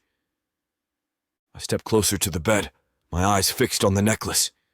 She looks so peaceful, so vulnerable. Why do I feel this protectiveness towards her? Is it genuine, or merely the artifact's influence? My thoughts spiral. This feeling... It can't be real, can it? The contract we signed shouldn't make me feel such gentleness, such care. It has to be the necklace, right? I reach out, my fingers hovering inches from the glowing pendant. The urge to touch it, to rip it away from her, is overwhelming. But I hesitate. What if removing it triggers some kind of curse? What if it hurts her? The thought of Narina in pain makes my chest tighten. Is that the necklace is doing too? Or is it... something else? I clench my fist, pulling back. I'm a demon lord. I shouldn't be feeling this. This weakness. And yet, as I look at her sleeping form, I can't deny the warmth spreading through me. I reach out, my fingers trembling slightly as they brush against Narina's skin.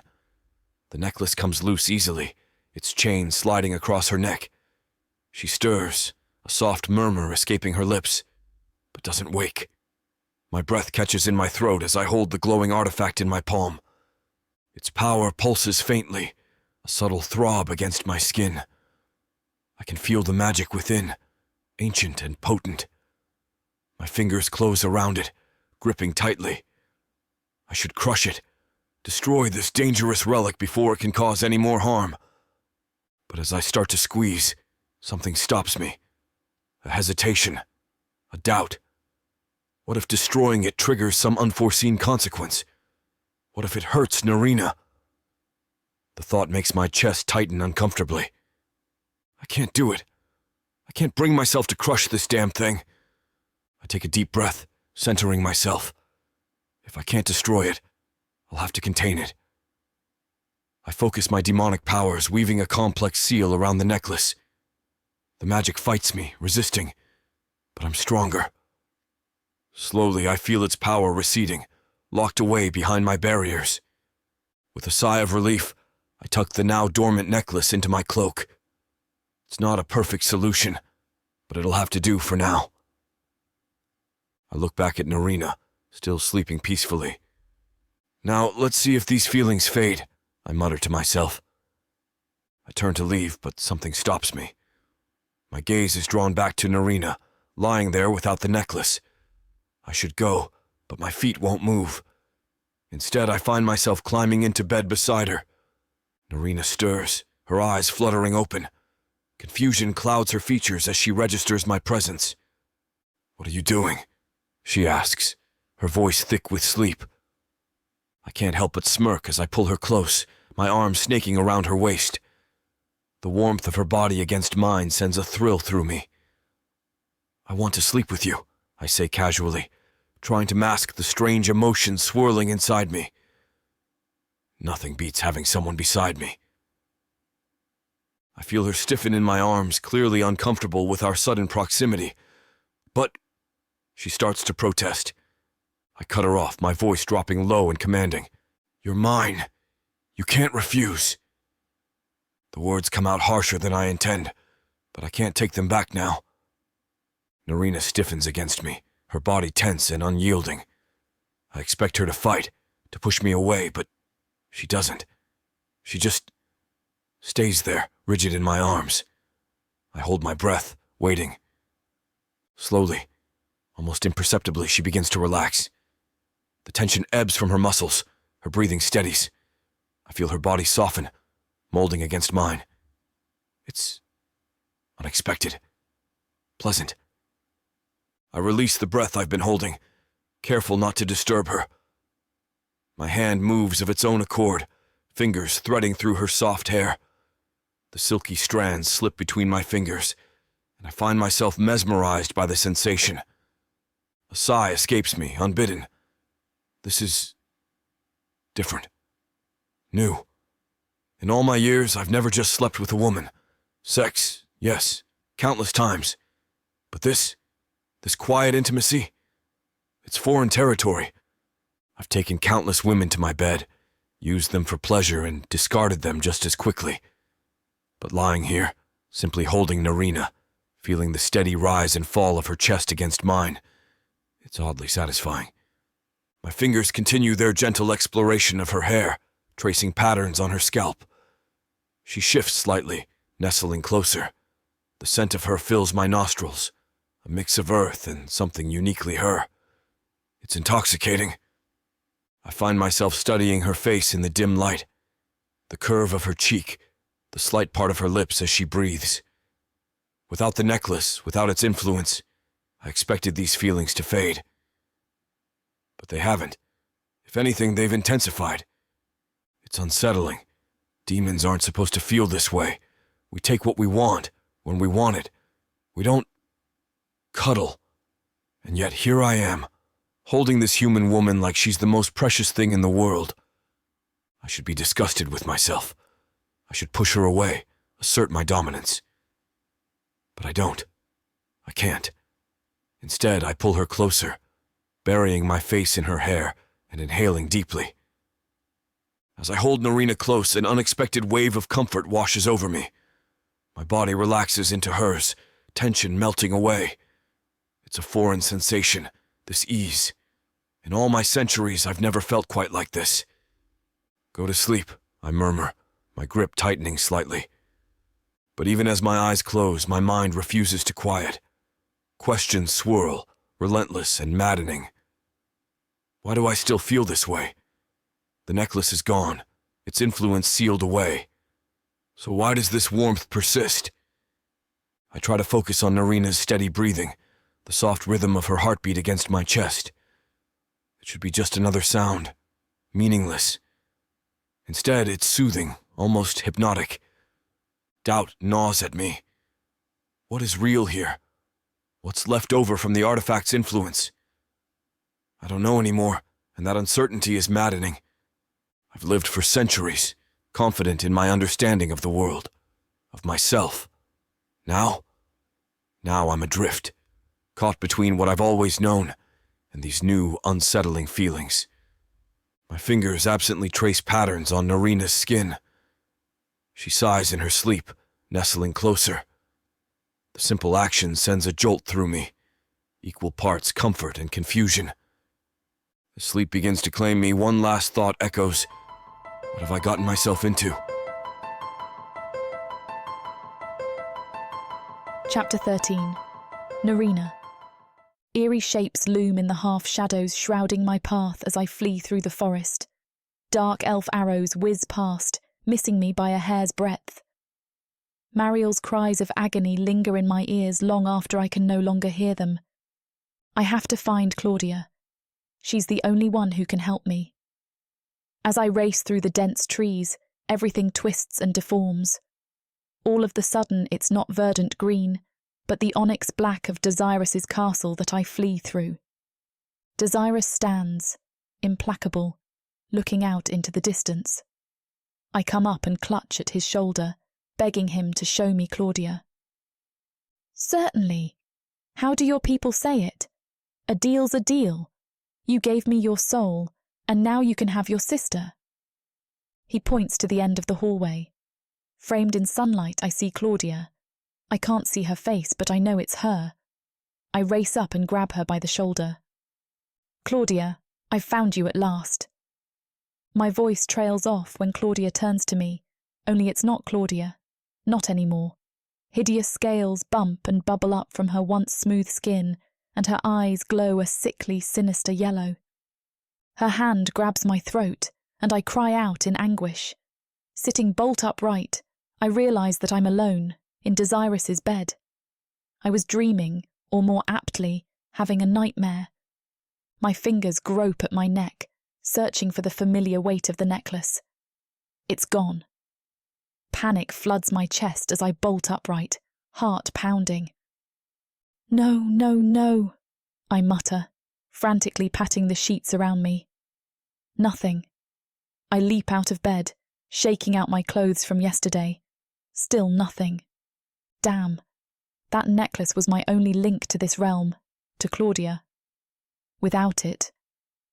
Number, I can't think about that now. I force myself to take a deep breath, pushing down the rising tide of fear. Focus, Narina. One problem at a time. I glance around the opulent bedroom, my prison and sanctuary in this demon's lair. Dazirus is nowhere to be seen. Good. I need to think without his distracting presence. The necklace matters, yes, but finding Claudia is more important. She's the reason I'm here, the driving force behind every decision I've made. Even signing that contract with Dazirus. I shudder, remembering the feeling of his lips on mine, the strange mix of desire and revulsion that courses through me whenever he's near. But he's my ticket to Claudia, to answers, to revenge. I'll deal with the missing necklace later. Right now, I need to corner Dazirus and make him fulfill his end of the bargain. No more delays, no more excuses. I throw on my clothes, jaw clenched with determination. Time to find my demonic partner and get some real answers. I march through the winding corridors of Dazirus's mansion, my determination fueling each step. A demon servant materializes before me, all sharp angles and glowing eyes. "Take me to Dazirus," I demand, surprised by the steel in my own voice. The servant bows, leading me through a labyrinth of dark halls until we emerge into the crisp air of the stables. The scent of hay and something distinctly otherworldly fills my nostrils. There he stands, Dazirus, his silver hair gleaming in the strange light of this realm. He's fussing over a coach unlike anything I've ever seen. It's a behemoth of black metal, intricate silver flames dancing across its surface, but it's the horses that steal my breath away. 6 of them, each as dark as a moonless night, with manes of living fire. Their hooves strike the ground, leaving brief, burning imprints. A week ago, I'd have run screaming. Now I can't look away. Dazirus notices me, a smirk playing on his lips. "Care to pet one?" I hesitate, eyeing the flames warily. "Won't I get burned?" He chuckles, the sound sending an involuntary shiver down my spine. "Only if they want you to." Swallowing hard, I approach the nearest horse. Its eyes, burning embers in the night, regard me curiously. Slowly, I reach out, my fingers trembling as they make contact with its fur. It's impossibly soft, warm but not scorching. A small gasp escapes me. "They're beautiful," I whisper, unable to hide my awe. Dazirus's hand appears in my periphery, outstretched towards the carriage. "Shall we?" I take it, allowing him to help me up into the coach. The interior is a shock of crimson velvet, softer than anything I've ever felt. As Dazirus climbs in beside me and shuts the door, I can't help but marvel at the luxury surrounding us. The carriage lurches forward and my stomach drops. We're moving at an impossible speed, the landscape of glacis blurring into a smear of dark colours outside the window. I grip the velvet seat, my knuckles white. How are we moving so fast? I gasp, unable to tear my eyes away from the dizzying view. Dazirus lounges across from me, utterly at ease. "We are not bound by your mortal limitations." I swallow hard, trying to quell the nausea rising in my throat. A thought strikes me. "Wait, why don't you just teleport us to Saturus's lands? Wouldn't that be faster?" Dazirus raises an eyebrow, amusement dancing in his crimson eyes. My, aren't we impatient? It's considered quite rude to teleport into another demon's fiefdom without permission, not to mention illegal. I huff, crossing my arms. "How long will this journey take, then?" "Many hours," he replies, stretching languidly. "We have quite a distance to cover." My heart sinks. Hours trapped in this carriage with him? I can barely handle being in the same room for 5 minutes. "You can't be serious," I groan. "There has to be a faster way." In an instant, Dazirus is beside me, his face inches from mine. My breath catches in my throat. "Oh, I'm very serious." He purrs, his eyes gleaming with mischief. "But I'm sure we can find a way to pass the time." Before I can react, his lips crash into mine.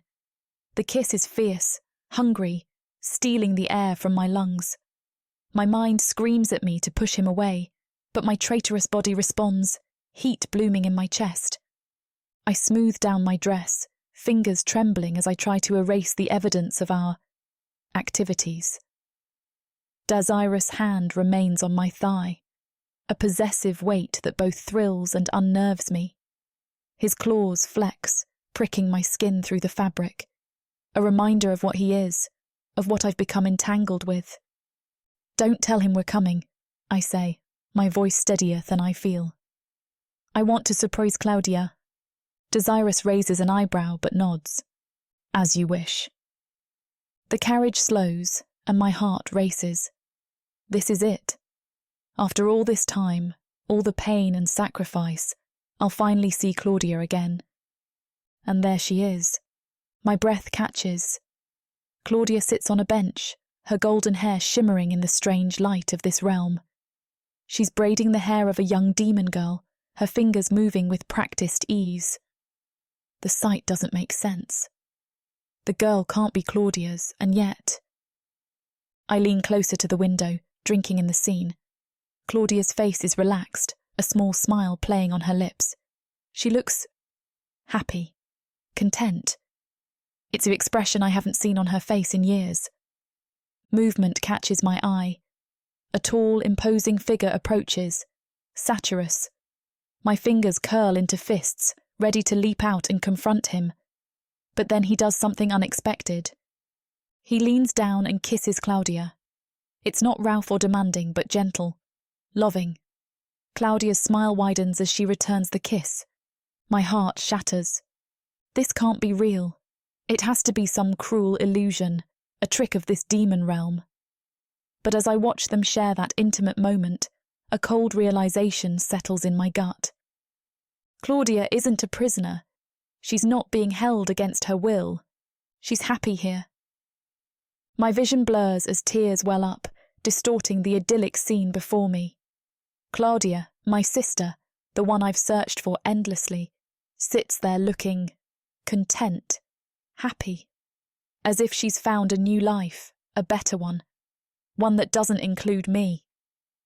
My hands tremble against the carriage window. She's found a replacement, I whisper, the words tasting like ash in my mouth. She's forgotten about me. The thought is a dagger to my heart, twisting and splintering what's left of it. After everything I've endured, every sacrifice I've made to find her, and she's moved on without a second thought. I turn to Dazirus, my voice barely audible. I don't want to see her anymore. Take me back. His crimson eyes flicker between me and the scene outside, a frown creasing his brow. You should speak to her, he says, his tone uncharacteristically gentle. You've come all this way. I shake my head violently, feeling hot tears spill down my cheeks. No, I can't, I choke out. She's happy. She doesn't need me. The words hang in the air, heavy with finality. I've never felt so alone, so utterly abandoned. Without another word, I turn away from the window, away from the sister who no longer needs me, and curl into myself on the plush seat of the carriage.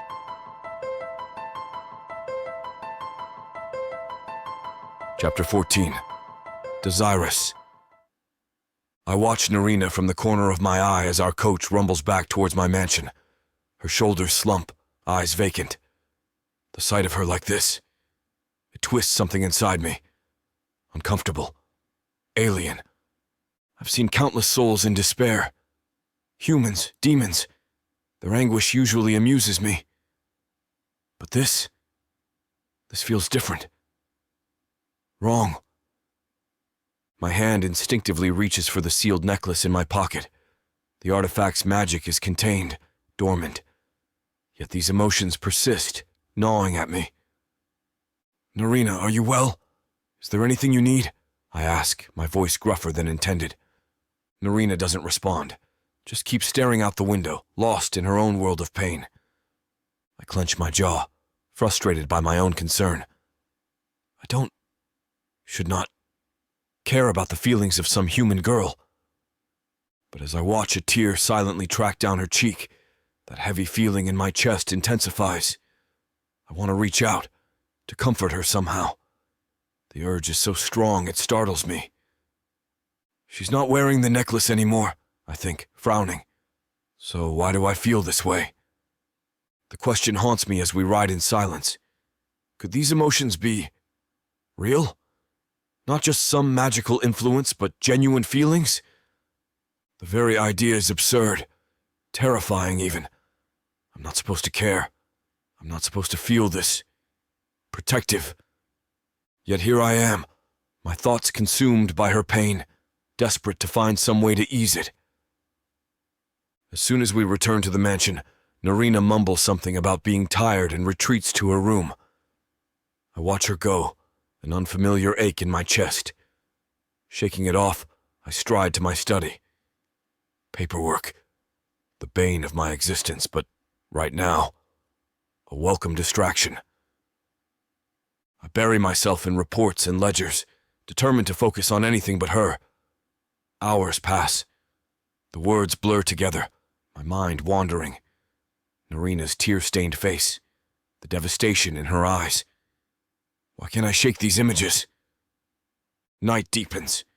I growl in frustration, shoving aside another useless document. This isn't working. She's there, in every corner of my thoughts, refusing to leave. A timid knock at the door. One of my servants enters, trembling. What? I snap. My lord, he stammers. The human, Narina. She hasn't come down for dinner. We checked her room, but... I'm on my feet before he finishes, my chair crashing to the floor. Fear, sharp and unfamiliar, claws at my chest. What do you mean?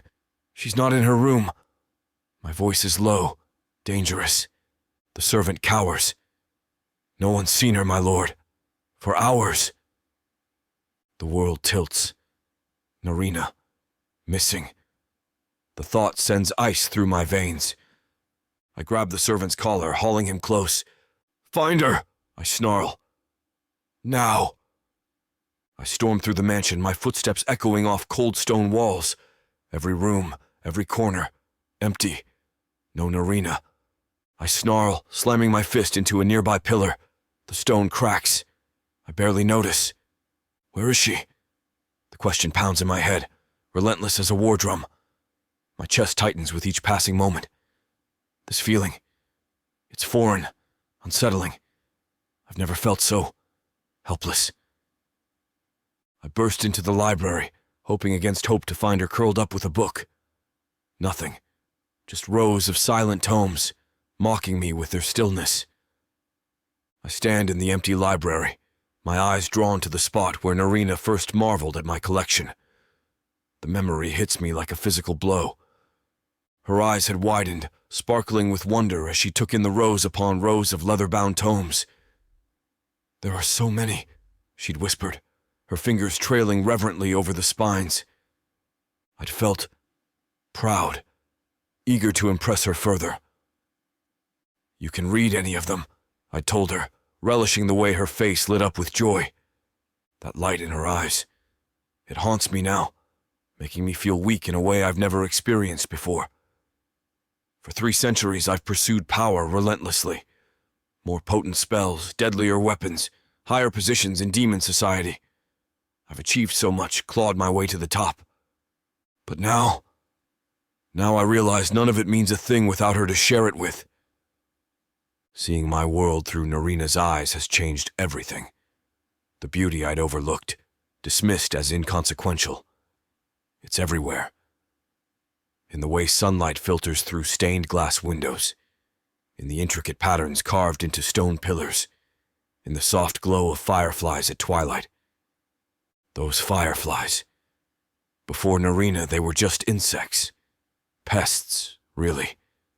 Now their gentle light warms something deep inside me, reminds me of her wonder, her innocence. I clench my fists, overwhelmed by these foreign emotions. What has this human done to me? How has she wormed her way so thoroughly into my cold, demonic heart? I continue my search, growing more anxious with every moment. When the library proves fruitless, I move on to other areas of the manor. The gardens yield no better results. Moonlight casts eerie shadows across empty paths. No sign of her delicate footprints in the soil. As I stand in the moonlit garden, my mind betrays me. Suddenly I see Narina here, vibrant and alive. Her laughter echoes in my ears, a sound I've come to crave. She's wearing that thin dress, the one that clings to her curves in ways that make my mouth go dry. In this vision, she takes my hand. Her touch sends electricity through my body, awakening parts of me I thought long dead. She tugs me deeper into the garden, her eyes sparkling with mischief. "Come on, Dazirus," she teases, her voice like honey. "Don't you want to explore?" I let her lead me, entranced by the sway of her hips. The moonlight makes her skin glow, and I can almost see through that flimsy fabric. My hands itch to touch her, to pull her close. In my mind's eye, I give in to that urge. I crush her against me, feeling every soft curve of her body. Her gasp of surprise turns into a moan as I capture her lips in a searing kiss. I imagine the taste of her, sweet and intoxicating. But then reality crashes back. The garden is empty. Silent. No laughter, no Narina. Just me and the cold night air. I shake my head, growling in frustration. What am I doing? Indulging in fantasies when Narina is missing. I need to focus. I need to find her. The urgency returns full force, driving out the lingering wisps of my daydream. Where could she be? What if she's hurt? Lost? The possibilities gnaw at me, each one worse than the last. I clench my fists, steeling myself. No more distractions. I have to find Narina no matter what it takes. Narina! I roar, my voice echoing across the grounds. Only silence answers. Hours blur together as I search. My servants scurry about, fear etched on their faces. They know the consequences of failure. But their fear pales in comparison to the icy dread gripping my heart. What if something's happened to her? The thought of Narina hurt, alone. It's unbearable. This is my territory. I should be able to protect her here. And yet... I pause, leaning against a wall, chest heaving. Why? Why does this matter so much? She's just a human. A pawn in my games. Isn't she? The truth hits me like a physical blow, leaving me breathless. These feelings churning inside me. They're real. Raw. Uncontrolled by magic or contract. I cover my mouth with my hand, stopping cold in my tracks. The realization hits me like a thunderbolt, shaking me to my core. Everything I feel for Narina. It's real. Painfully, terrifyingly real. My hand trembles against my lips as the full weight of this truth settles upon me.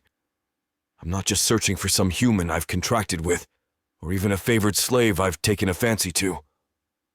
No, this is so much more. Narina has become my world, and now I'm on the verge of losing everything. The panic rises in my chest, threatening to overwhelm me. My breath comes in short, sharp gasps. I've never felt this vulnerable, this exposed. For centuries, I've prided myself on my control, my power. But now, I feel like a fledgling demon, lost and afraid. I close my eyes, forcing myself to breathe deeply. I can't give in to this fear. I won't. Narina needs me, and I'll be damned if I let her down. With a growl, I push off the wall, my fists clenched at my sides. I have to find her. There's no other option. I stride through the halls with renewed purpose, my eyes scanning every shadow, every corner. My senses are on high alert, straining to catch any hint of her presence. Narina! I call out, my voice echoing through the empty corridors. Where are you? The silence that answers me is deafening, but I refuse to let it deter me. I'll tear this mansion apart stone by stone if that's what it takes. As I search, memories of Narina flood my mind. Her smile, her laugh, the way her eyes light up when she's excited. Each recollection fuels my determination. I can't lose her. I won't. I will find you, Narina, I whisper, pushing off the wall. Whatever it takes. Chapter 15. Narina. The night air bites my skin as I stumble through the shadows of glacis.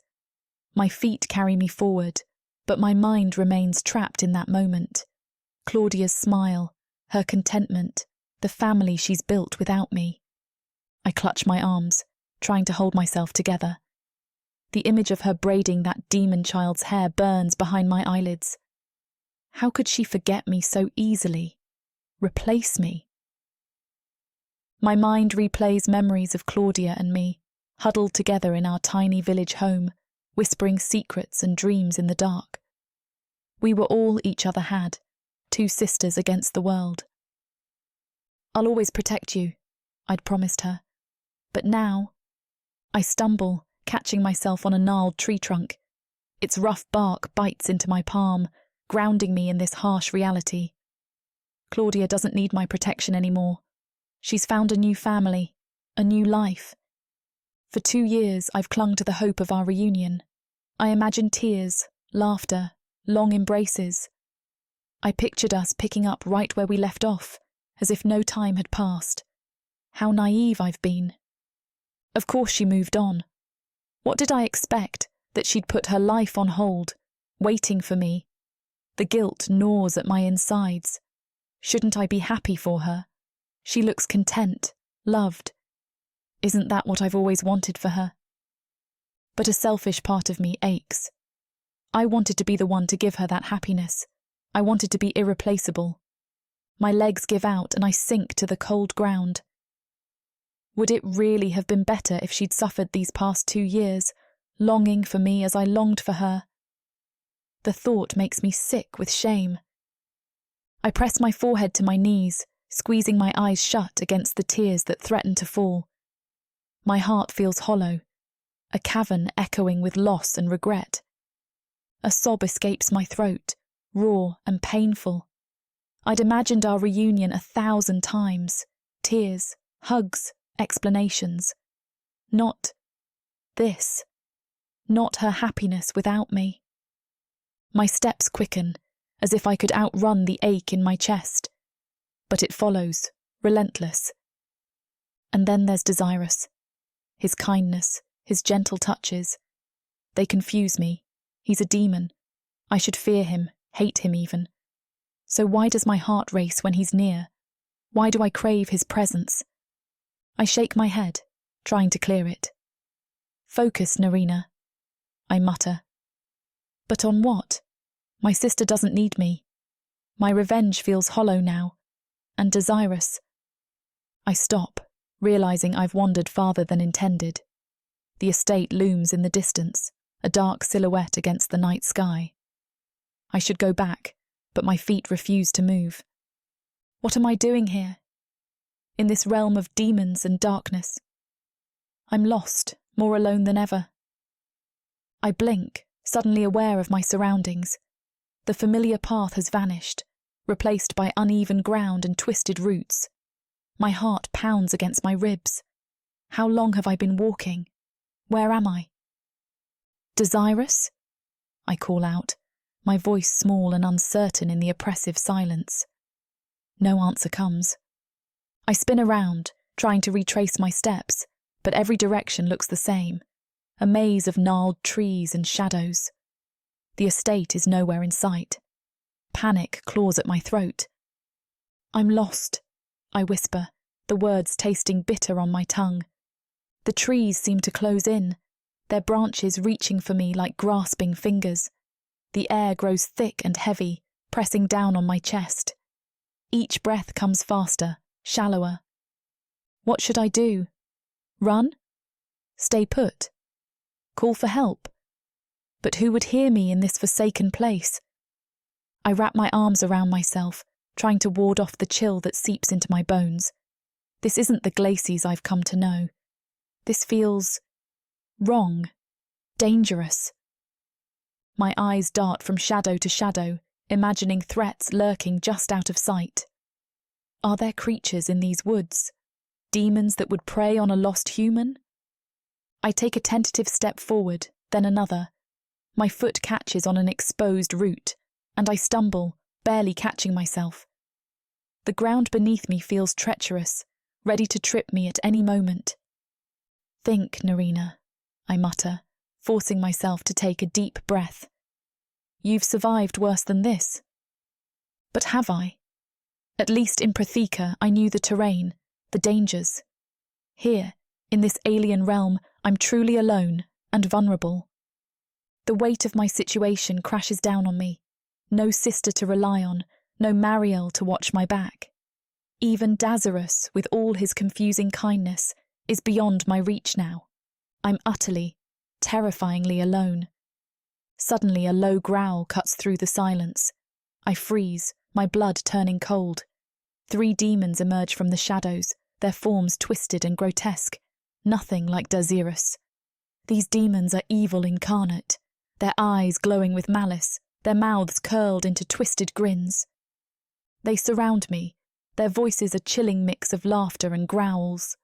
One lunges at me, and I react on instinct, fending it off with a well-placed kick. A shower of red sparks fly from my feet, where I impact the demon's testicles. The demon reacts in pain, stumbling over itself to escape my wrath. The other demons grow wary and cautious. I've never been able to fight back before. I've only been able to run away. I can do this, I tell myself, my newfound strength from the contract coursing through me.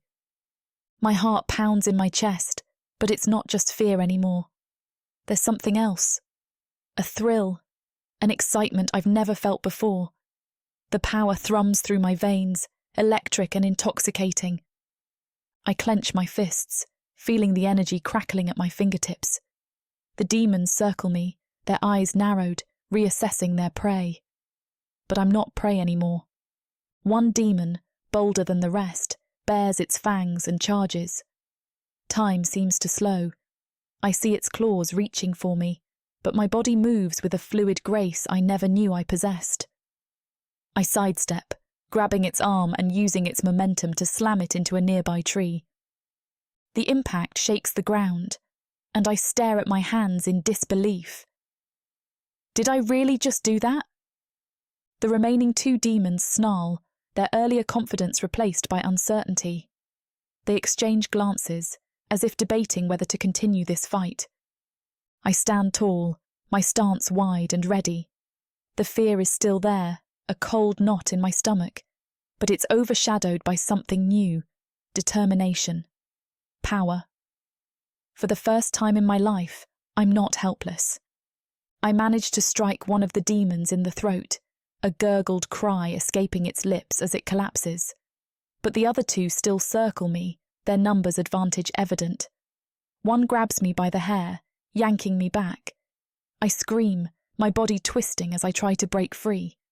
Another grabs my arm, pulling me in the opposite direction. They're dragging me away, their claws digging into my skin. I struggle with everything I have, my mind spinning. I can't let this happen. I won't let them take me. I kick and claw at them, but they're too strong. One of the demons slams me into a tree, and my vision blurs. Pain explodes in my skull, and for a moment, I feel like I'm slipping away. Dazirus. The thought of him aches inside me. I want to see him. I need him. Dazirus's name echoes in my mind, igniting something deep within me. A surge of strength courses through my body, and I lash out with newfound vigour. My fist connects with the demon's face, its grip on me loosening. I stumble forward, my heart pounding in my ears. I have to get away. My legs burn as I run, each breath a ragged gasp. The demon's feral growls chase me, spurring me on. The uneven ground betrays me, and I trip, tumbling down a small hill. Pain shoots through my body, but I force myself up, refusing to give in. Fear grips me as I hear the demons closing in. I brace myself for their attack, but instead I slam into something solid, someone. My heart nearly stops as I look up, expecting to see another threat. But then, relief washes over me like a tidal wave. Dazirus stands before me, his crimson eyes blazing with fury. His strong arms wrap around me, pulling me close against his chest. I cling to him, my body trembling uncontrollably. "I've got you," he says, his voice a soothing balm to my frayed nerves. The demons snarl, their twisted forms emerging from the shadows. But Dazirus's voice cuts through the air, low and dangerous. "I'll take care of everything." I press my face into his chest, inhaling his scent, smoke and spice. My fingers clutch at his shirt, afraid to let go. Despite the danger surrounding us, I feel safe in his arms. protected, wanted. From the depths of the darkness of Protheka, or clawing up from the realms of fantasy. come the most fearsome beasts you have ever seen. These monsters are done watching from the shadows. Now, as they step into the light, something unexpected grips them. Something even they can't fight off. Love, Vampires, demons, Dark Elves, gods. Minotaurs, creatures of light and dark. They will protect their mates. Do whatever needs to be done. Morally grey heroes who will burn the world to protect the women who love them. 10 audiobooks, Fall into over 60 hours of fantasy romance. 20 ebooks, Over 1 million words of these brutes who will protect their women. even if they might destroy themselves in the process. Get the immersive Protheka fantasy romance bundle. For 80% off, right now, dive into Protheka at a once-in-a-lifetime discount. The first bundle to offer both ebooks and audiobooks on worldsofprotheka.com. Protheka's magic is eternal, and this romantasy bundle will make it endless.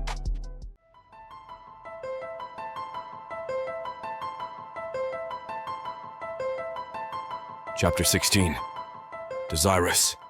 I hold Narina close, feeling her tremble against me.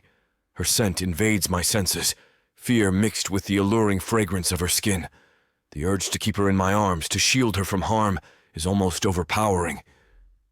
But I know what must be done. Stay here, I command softly, meeting her wide, terrified eyes. I brush a strand of hair from her face, my fingers lingering on her cheek for the briefest moment. Her skin is warm, her pulse racing beneath my touch. I force myself to let go, stepping away from her. Rage simmers in my veins as I turn to face the vile demons stalking towards us. Their twisted, grotesque forms would terrify any human, but not me. I am Dazirus Calvareth, a noble demon of the highest order. These vermin will pay for daring to lay their filthy claws on what is mine. Speak your names, I say, my voice dripping with disdain, so I know who I am sending to oblivion. The feral demons, initially startled by my arrival, now regain their bravado.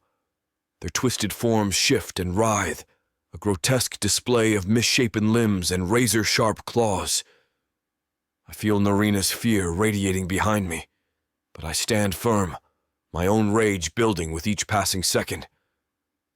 One of the demons, its face a nightmare of protruding fangs and glowing eyes, steps forward.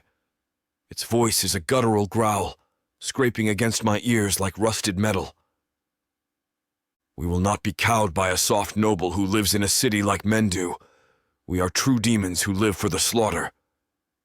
The audacity of this creature ignites a fire in my chest. How dare they presume to know me, to judge my worth based on where I reside? I am Dazirus Calvareth, a name that should strike fear into their pitiful hearts. I speak an arcane word, the syllables rolling off my tongue with practiced ease. The air around my hand shimmers, and suddenly, my vorpal blade materializes in my grip. Its obsidian surface gleams in the dim light, hungry for blood. I see. Ironic, then, that you will die for the slaughter as well. And you will die nameless and forgotten, as is fitting of your lot, I declare, my voice carrying the weight of centuries of noble lineage. One of the demons lunges at me, its claws swiping through the air where I stood moments ago. I dance gracefully away from the assault, a smirk playing on my lips.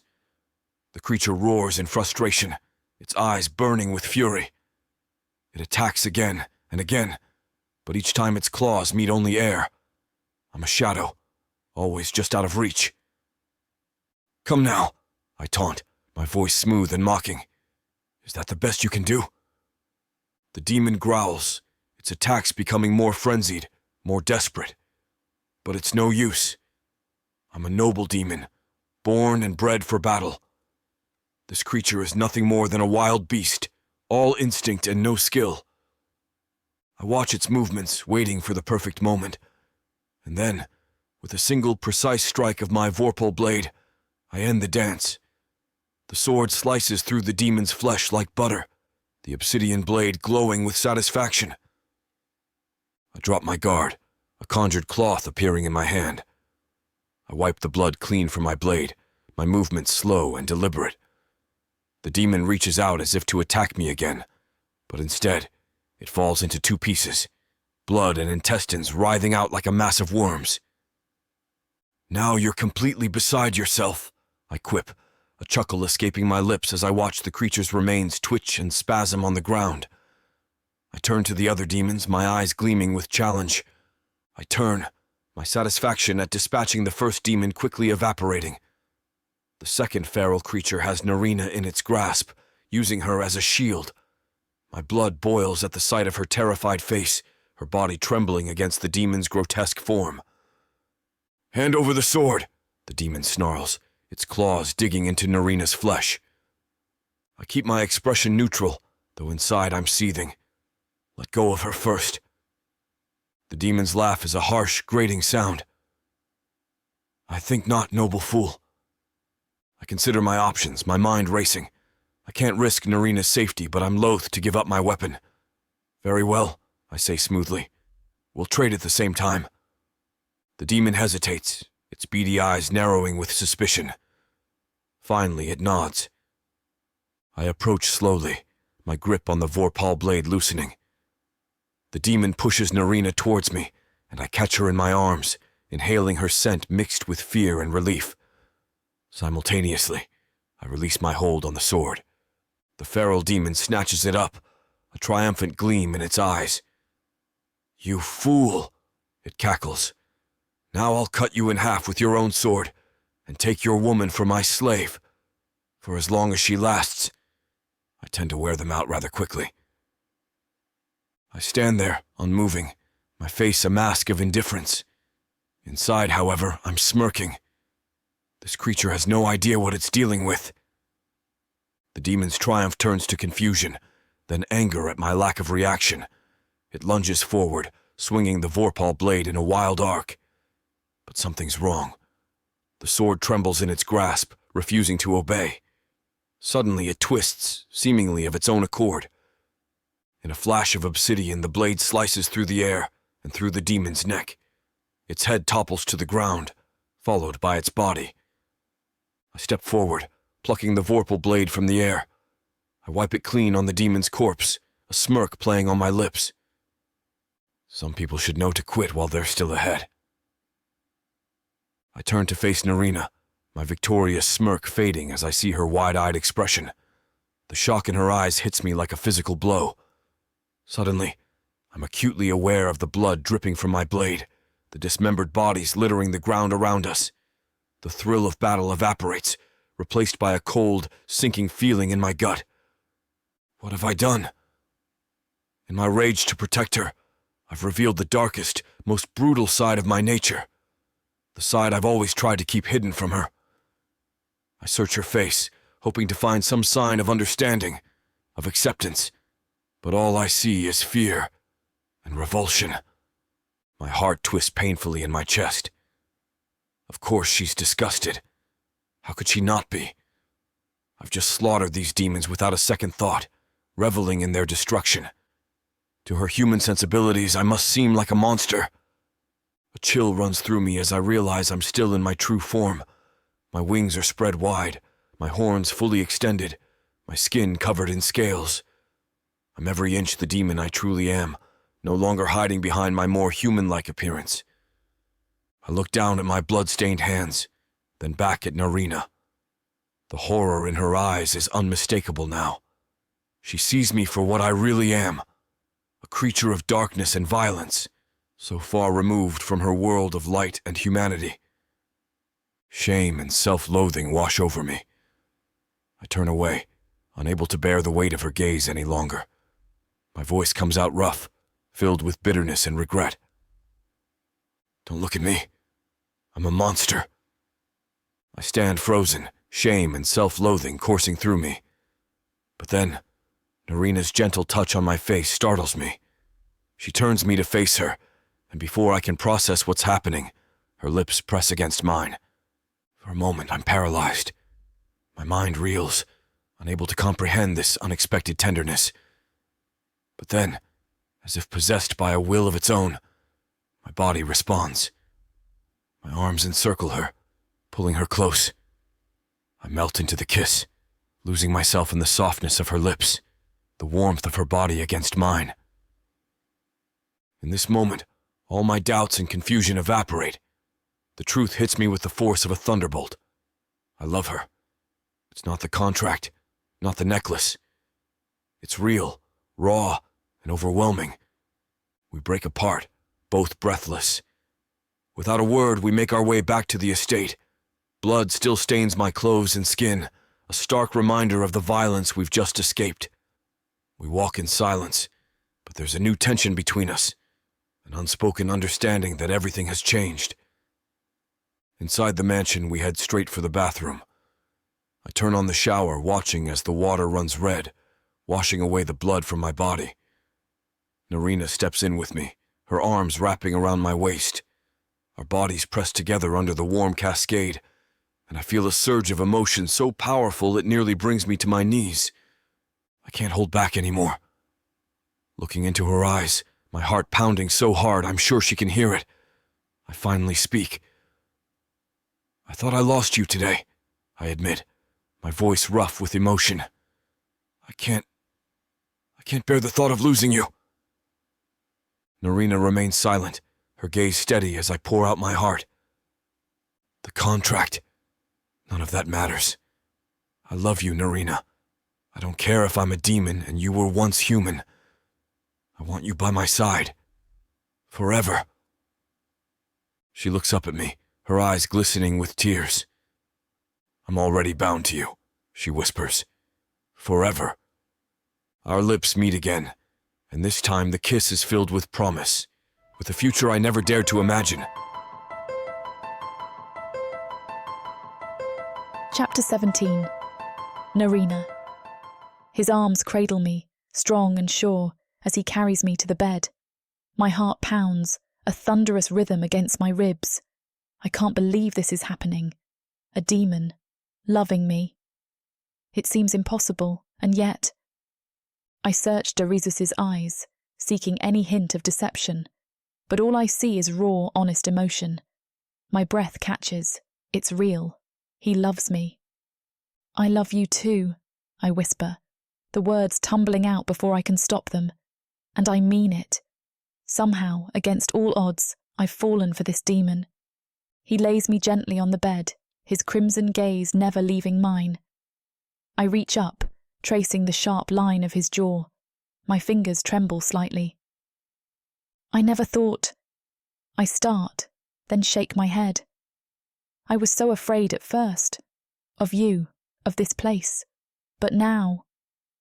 Desus smiles, a soft expression I never imagined I'd see on a demon's face. Now, he prompts. I swallow hard. Now I can't imagine being anywhere else. With anyone else. He leans down, his lips brushing mine. You're mine, he murmurs, and I'm yours. Forever. The word echoes in my mind. Forever. It should terrify me, but instead it fills me with warmth, security, home. I pull him closer, deepening the kiss. All my doubts, my fears, my grief, they melt away in the heat of his embrace. For the first time since I lost my sister, since Marielle died, I feel whole again. Dazirus's lips meet mine again, and this time it's different. No hesitation, no fear, just pure emotion flowing between us. Our bodies move together in perfect harmony, every touch electric, every caress igniting sparks beneath my skin. I lose myself in him, in us, in this moment that feels like it could stretch on forever. Afterward, we lie entwined, my head resting on his chest. I feel complete, as if some restless part of me has finally settled into place. His fingers trace lazy patterns on my skin, and I close my eyes, savouring the peace I never thought I'd find. But then Dazirus shifts, and I sense a change in his demeanour. I look up to see his expression has grown serious. With a flick of his wrist, he materializes a small box in his hand. My breath catches as he opens it, revealing the necklace I thought I'd lost. The necklace! I gasp, sitting up abruptly. My heart races, a mix of confusion and shock coursing through me. Why do you have it? Dazirus sighs softly, and I can see the discomfort etched across his face. My heart skips a beat. What could be so troubling about this necklace? The necklace is more than it seems, he begins, his voice low and serious. It is a powerful demon artifact from antiquity. It can be used to mesmerize demons to the will of whomever wears it. My eyes widen in shock. I stare at the delicate piece of jewelry, trying to reconcile its innocent appearance with the power Dazirus claims it holds. How could I have worn such a thing without knowing? Dazirus's gaze is fixed on the jewel, his eyes glinting with an emotion I can't quite place. Is it fear, respect, or something else entirely? I think that I feel better with your having it, Narina, he continues, his voice softer now. It might keep you safe someday. I reach out tentatively, my fingers hovering over the necklace. The weight of its power suddenly feels immense.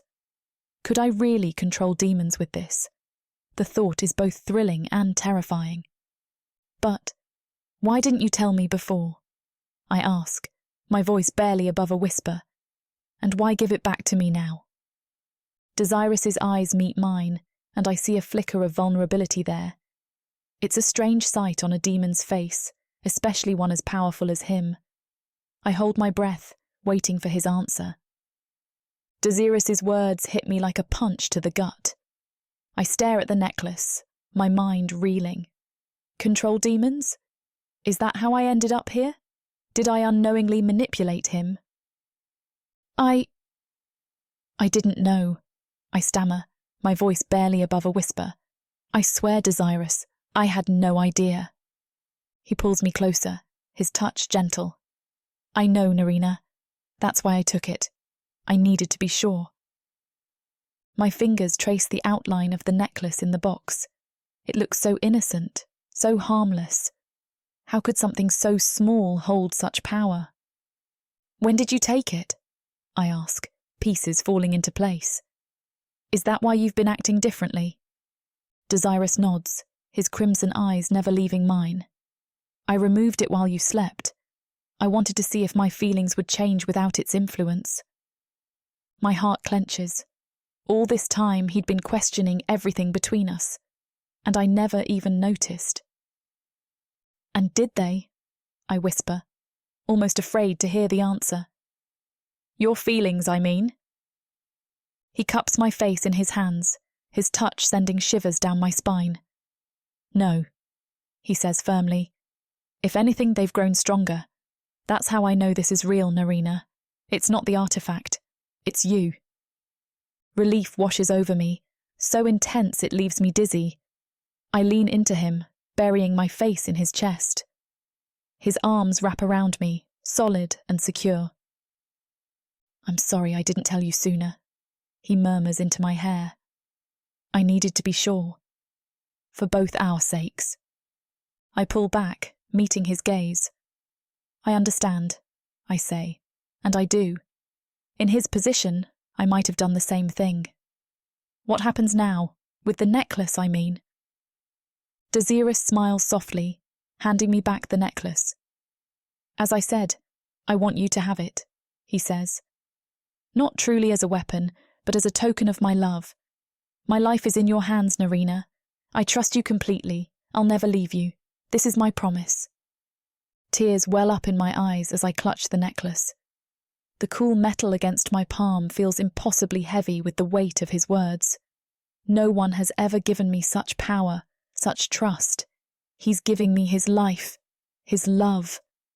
My heart pounds, a mix of exhilaration and fear. He can't ever leave me. The thought is both thrilling and terrifying. I've been so scared of loving, of opening my heart again. Everyone I've ever cared for has left me. My sister, Mariel, even the life I once knew. But as I look into Dazirus's crimson eyes, I see something I've never seen before: unwavering devotion. He's a demon, a being I once feared above all else. Yet here he is, offering me everything. I run my thumb over the smooth surface of the necklace, feeling its power hum beneath my skin. With this, I could control him, bend him to my will. But that's not what I want. I want his love freely given, just as I'm willing to give mine. Dazirus, I whisper, my voice thick with emotion. I don't need this to keep you. I just need you. I'm taking a gamble, I know. Loving him could shatter me if I'm wrong. But as I look at him, I realize I'm willing to take that risk. For him. For us. I cradle the necklace in my palm, its weight a reminder of the power it holds. But as I look into Dazirus's eyes, I know I don't need its magic to keep him by my side. I promise, I whisper, my voice thick with emotion. I'll never use this against you, Dazirus. Never.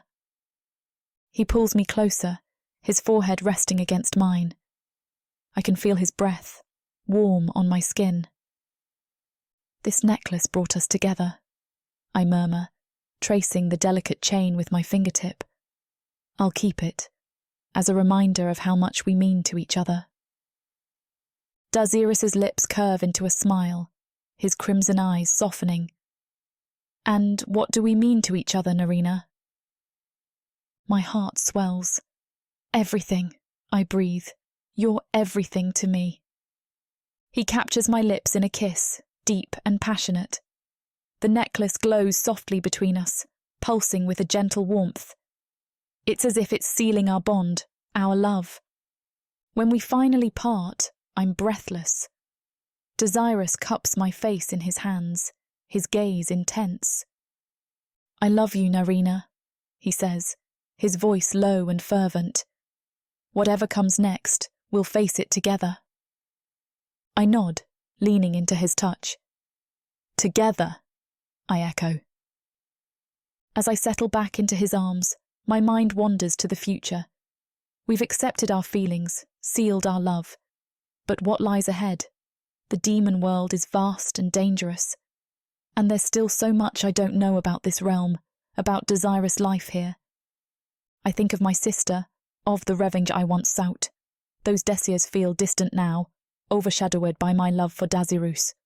But can I truly let them go? And what of Dazirus's position? He's a noble, with responsibilities I can barely comprehend. How will I fit into that world? Questions swirl in my mind, each one bringing new uncertainties. But as I feel Dazirus' arms tighten around me, I push those thoughts aside. Whatever challenges we face, we'll face them together. Chapter 18. Dazirus. I run my fingers through Narina's silky hair as she nestles in my lap, her warmth seeping into me. The fire crackles in the hearth, casting flickering shadows across her face. My chest tightens with an unfamiliar emotion. Love. It's still strange to me, this overwhelming desire to protect and cherish another being. But I know her heart isn't at peace. The thirst for vengeance still burns in her eyes, a smoldering ember waiting to ignite. I can't bear to see her suffer any longer. Narina, I murmur, tilting her chin up to meet my gaze. I have a proposition for you. Her emerald eyes widen with curiosity. What is it? I take a deep breath, savoring the anticipation. How would you like to return to Protheka? She stiffens in my arms, her breath catching. Protheka? But why? To find Mariel's killer, I interrupt, a wicked grin spreading across my face. To exact your revenge. Narina's eyes flash with a mixture of excitement and trepidation. You'd do that for me? I chuckle, pulling her closer. My love, I'd tear apart worlds for you. This is but a trifle. She hesitates for only a moment before a slow smile spreads across her face. It's a dangerous smile, one that makes my demonic heart sing. When do we leave? I capture her lips in a searing kiss, relishing the taste of her growing bloodlust. When we part, I whisper against her mouth. Humans may think revenge is an empty pursuit, but we demons know better. It's as sweet as ambrosia, as intoxicating as the finest wine. Narina shivers in my arms, her eyes alight with anticipation. Tell me more about your plan, she breathes. I spell out my scheme, and her eyes gleam with delight. After a sufficient time for lovemaking and rest, we prepare ourselves for the sortie into the mortal realm. We cover our bodies with thick, dark cloaks complete with hoods. It's important that we take our prey by surprise, lest they escape our trap. I flick my fingers, summoning a portal with a smirk. Ready for a little chaos, love? Narina's eyes gleam with anticipation. Always. We step through the portal, emerging right outside the grimy auction house she'd escaped from earlier. The stench of despair and filth hits me like a wall, but Narina's face is a mask of determination. Stick close, I murmur, pushing open the creaky door. We stride in, hoods up, blending with the grim crowd. The auctioneer is barking prices, and the air is thick with the reek of unwashed bodies and fear. I scan the room, taking in the pathetic display of chained humans and something more interesting. A manticore, its lion body twitching with restrained fury, and several goblin mutants, their jaws dripping with acidic saliva. Perfect. Narina tenses beside me, her eyes fixed on the humans. I can feel her rage simmering, ready to boil over. But I have a better idea than just wrecking the place. I lean in, whispering in her ear. Watch this. With a subtle flick of my wrist, I send a pulse of magic through the room. Chains rattle and fall to the ground, freeing the slaves.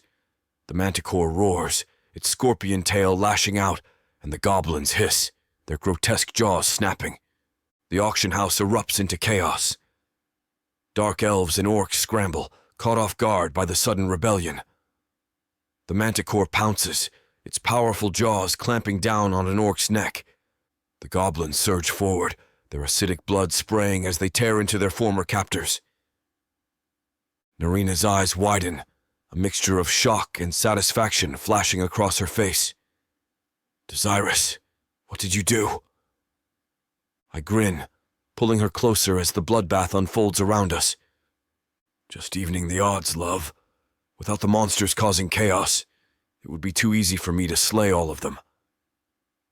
I watch in awe as Narina takes charge, her voice ringing out clear and strong above the chaos. The former slaves, moments ago cowering in fear, now rally to her command.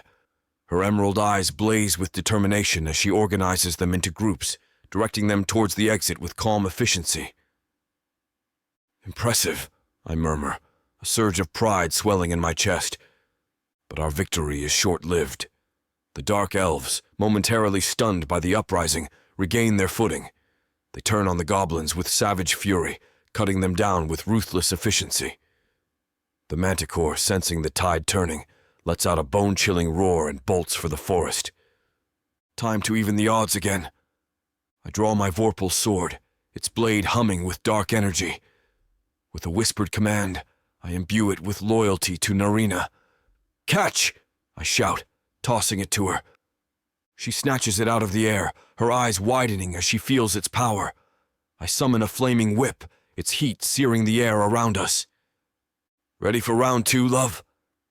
I grin, positioning myself at her back. The Dark Elves surge towards us, a sea of gleaming blades and hate-filled eyes. Narina and I move as one, our weapons flashing in deadly arcs.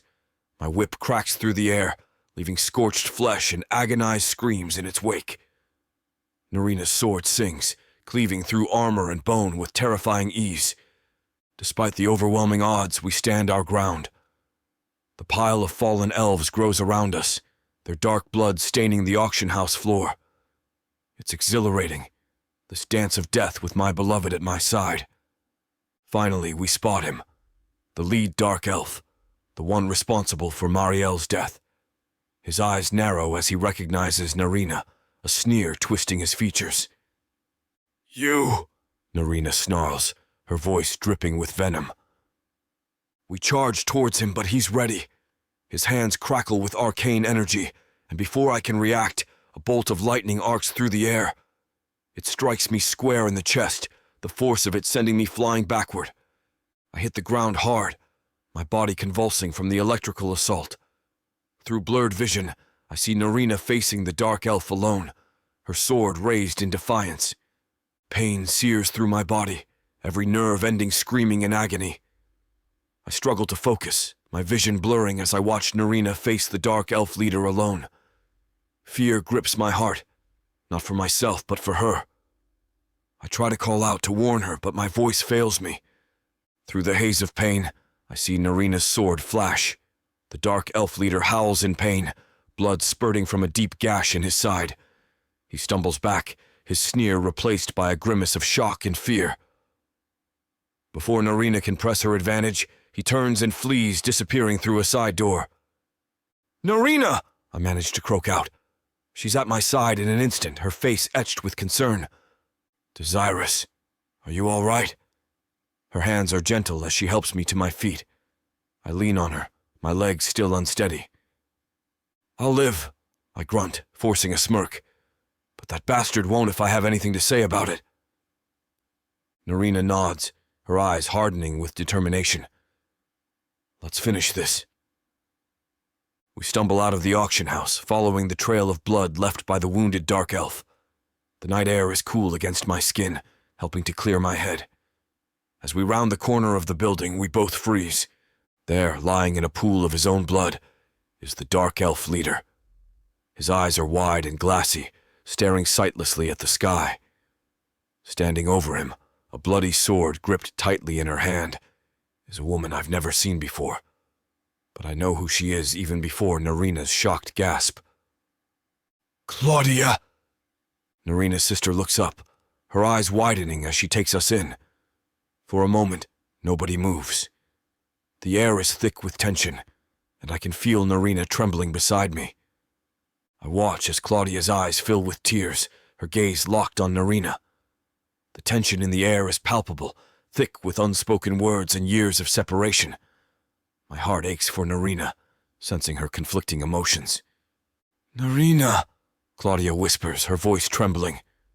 I thought I'd never see you again."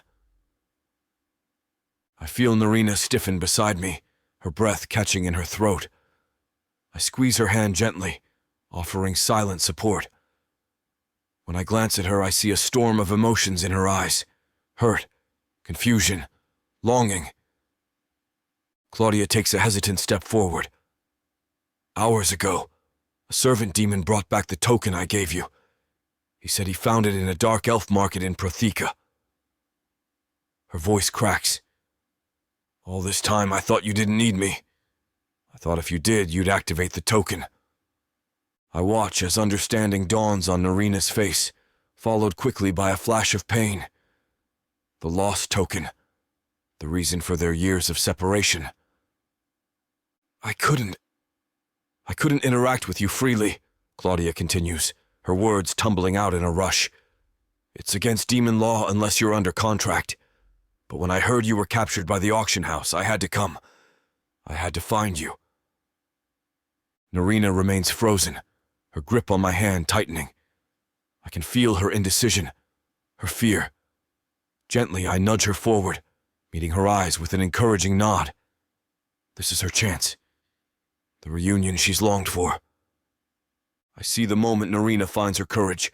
Her eyes soften and she takes a shaky step towards her sister. "Claudia!" she calls out, her voice barely above a whisper. It's all the invitation Claudia needs. In an instant, the sisters are in each other's arms, clinging tightly as if afraid the other might disappear. Their tears mingle as they hold each other, years of separation melting away in a single embrace. Chapter 19. Dazirus. I watch in awe as Claudia begins to cast her spell. Her eyes blaze with infernal flame, the air around her crackling with raw power. Even I, a demon noble, feel a shiver run down my spine at the sheer magnitude of the magic she's wielding. Narina stands transfixed beside me, her mouth agape as she witnesses her sister's true strength for the first time. I can't help but feel a twinge of pride. This is the family my beloved comes from. Claudia's chanting grows louder, her voice taking on an otherworldly quality that seems to resonate with the very fabric of reality. Suddenly she rises into the air, her body wreathed in eldritch energy. The sound of her voice splits the heavens, and I watch in stunned silence as fire streaks across the night sky, leaving a burning scar among the stars. A massive meteor, birthed from Claudia's spell, hurtles towards the auction house. It strikes with earth-shattering force, obliterating the building in a spectacular explosion of flame and debris. The shockwave nearly knocks me off my feet, and I instinctively pull Narina close, shielding her from the rain of flaming splinters. As the dust settles, Claudia descends, her eyes still glowing with residual power. Her voice rings out, filled with righteous fury. Never again will humans suffer within those walls. I'm about to congratulate her on such an impressive display of magic when I hear a familiar whistle. My battle-honed instincts kick in, and I barely manage to pull Narina down as an arrow whizzes past where her head had been moments before. I growl, scanning our surroundings. The Dark Elves have regrouped, and they're coming for us in force. We're under attack. The Dark Elves swarm us, their blades glinting in the firelight. I bare my fangs, relishing the thrill of battle. My claws extend, and I leap into the fray, tearing through our attackers with demonic glee. Blood splatters across my face, hot and metallic. I lick my lips, savoring the taste. Claudia fights beside me, her magic decimating swaths of enemies, but my eyes keep darting to Narina. She's holding her own, but barely. 3 swordsmen converge on her, their blades a whirlwind of steel. She parries desperately, her movements growing frantic. I need to help her, but I'm surrounded by my own opponents. Then I remember. Our contract. The bond we share. I reach out through that ethereal connection, feeling her fear, her determination. Narina. I push the thought into her mind. Let go. Embrace the power within you. It's there, waiting. I feel her hesitation, then her acceptance. Suddenly, a blinding flash erupts from where she stands. I shield my eyes, grinning as I hear the pained cries of the Dark Elves around her. When the light fades, I see Narina standing amidst a circle of fallen foes. Her eyes glow with newfound power, her blade dripping with blood. She moves like lightning, cutting down the blinded elves before they can recover. Pride swells in my chest. I knew she had potential, but this is beyond my wildest expectations. She's magnificent, a perfect blend of human tenacity and demonic power. My mate, my equal. I turn back to my own fight, dispatching the remaining elves with renewed vigor. Narina has proven herself worthy of standing by my side. Together, we'll be unstoppable. I feel the infernal power surge through my veins, concentrating between my palms. A sphere of hellfire materializes, pulsing with malevolent energy. The air around me shimmers with heat, and I bare my fangs in a wicked grin as the nearest Dark Elves drop their swords, the metal too hot to hold. Let's turn up the heat, shall we? I growl, my eyes blazing with demonic glee. With a flick of my wrists, I unleash the fireball. It streaks through the air, leaving a trail of scorched earth in its wake. The Dark Elves' screams are music to my ears as the inferno engulfs them. Their flesh blackens and peels away, revealing charred bone beneath. The stench of burning meat fills the air, intoxicating in its brutality. I throw my head back and laugh, reveling in the carnage. This is what it means to be a demon. Pure, unadulterated destruction. My blood sings with the thrill of battle, every nerve alight with savage joy. That's it, my love, I call out to her. Make them pay for everything they've done. Narina responds with a feral cry, plunging her sword into an elf's chest. As she yanks it free, arterial spray paints her face crimson. She licks her lips, savoring the taste of revenge. The Dark Elves' ranks are thinning now, their screams of agony filling the night air. I generate another fireball, eager to continue the slaughter.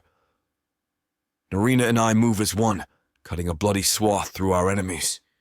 With each life we take, I feel her thirst for vengeance being slaked, her soul singing in harmony with my own. I stand amidst the carnage, my chest heaving with exertion and triumph. The Dark Elves lie scattered around us, their broken bodies a testament to our power. Narina catches my eye, her face splattered with blood, but her eyes shining with fierce satisfaction. I can't help but grin. She's truly embraced her demonic side. We make our way back to Claudia, who's looking at her sister with a mix of pride and concern. I'm about to speak when a puff of smoke and brimstone erupts beside us. The acrid scent fills my nostrils as a tall, imposing demon materializes. Claudia's face lights up. "Saturnus!" she exclaims, rushing into his arms. I raise an eyebrow, intrigued by this display of affection. Narina looks equally surprised, her eyes widening as she watches her sister embrace the demon. Claudia turns to us, her arm still wrapped around Saturnus's waist. "Narina, Dazirus, I'd like you to meet my mate, Saturnus." I nod respectfully to the other demon. Narina, however, seems stunned into silence, her gaze darting between Claudia and Saturnus. Claudia notices her sister's reaction and smiles softly. "Saturnus treats me very well, Narina. He makes me happier than I ever thought possible." I watch as emotions play across Narina's face. Surprise, confusion, and finally, acceptance.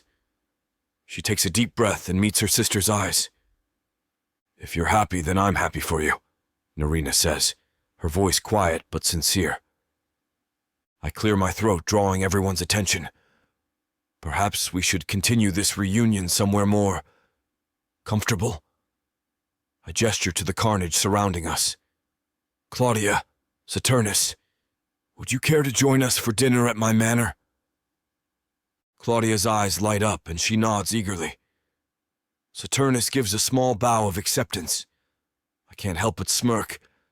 It seems even demon nobles have manners. Back at my estate, I lead our guests to the grand dining hall. The table is laden with an array of delicacies, both human and demonic fare. I've instructed my servants to prepare for all tastes. As we settle in, I can't take my eyes off Narina. She's practically glowing with happiness, her earlier bloodlust replaced by a softer joy. It warms something deep inside me to see her like this. The sisters waste no time diving into conversation, their words tumbling over each other in their excitement. I lean back in my chair, content to simply watch. Beside me, Saturnus seems equally at ease, a small smile playing on his lips. "Remember that time we snuck into old man Grigori's orchard?" Narina laughs, her eyes sparkling with mirth. Claudia nearly chokes on her wine. "How could I forget? You insisted we could outrun his hounds." I chuckle softly, imagining a younger Narina, wild and carefree. It's a side of her I've rarely seen, but one I hope to nurture. As the night wears on, I find myself growing increasingly fond of Claudia and Saturnus. They're good for each other, that much is clear. And more importantly, they clearly care for Narina. I catch Saturnus's eye across the table and raise my glass in a silent toast. He nods, understanding passing between us. We may be demon nobles, but tonight, we're simply two men watching the women we love reconnect. As Claudia and Saturnus prepare to leave, I catch her eye. She gestures subtly, and I follow her to a quiet corner of the room. Her expression is serious, a stark contrast to the joy of moments ago. "Dazirus," she says softly, her eyes flickering to where Narina stands with Saturnus. "I need you to promise me something." I raise an eyebrow, curiosity piqued. "What is it?" Claudia takes a deep breath. "Promise me you'll take good care of Narina. She's been through so much. She deserves happiness." A warmth spreads through my chest. I don't hesitate. Claudia, you have my word. Narina's happiness is my highest priority. I'll protect her with my life. Relief washes over Claudia's face. She nods, satisfied. Thank you. We rejoin the others, and soon after, Claudia and Saturnus take their leave. As the door closes behind them, I turn to find Narina approaching me, her eyes shining. Dazirus, she says, her voice soft. I want to thank you for everything you've done, for bringing me to my sister, for helping me get my revenge, for... She trails off, seemingly at a loss for words. I don't let her finish. In 2 strides, I close the distance between us. My hands cup her face, and I kiss her passionately. Her lips are soft against mine, yielding yet eager. I pour everything I feel for her into that kiss. My love, my devotion, my promise to Claudia. After all, I did promise to take good care of Narina, and I intend to keep that promise in every way possible. There isn't much left of the world after the orcs came. Savage. Brutal. Merciless. If you're a woman, you're property. Even to other humans.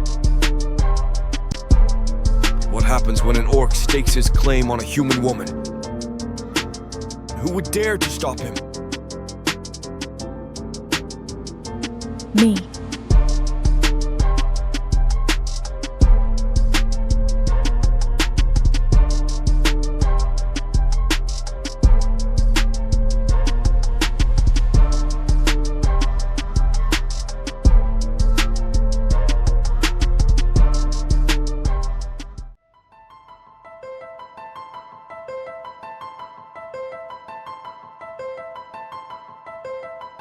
Chapter 20, Narina. As much as Samara and I want to finish what these 2 characters have started, looks like this chapter is about to get too hot for YouTube to handle.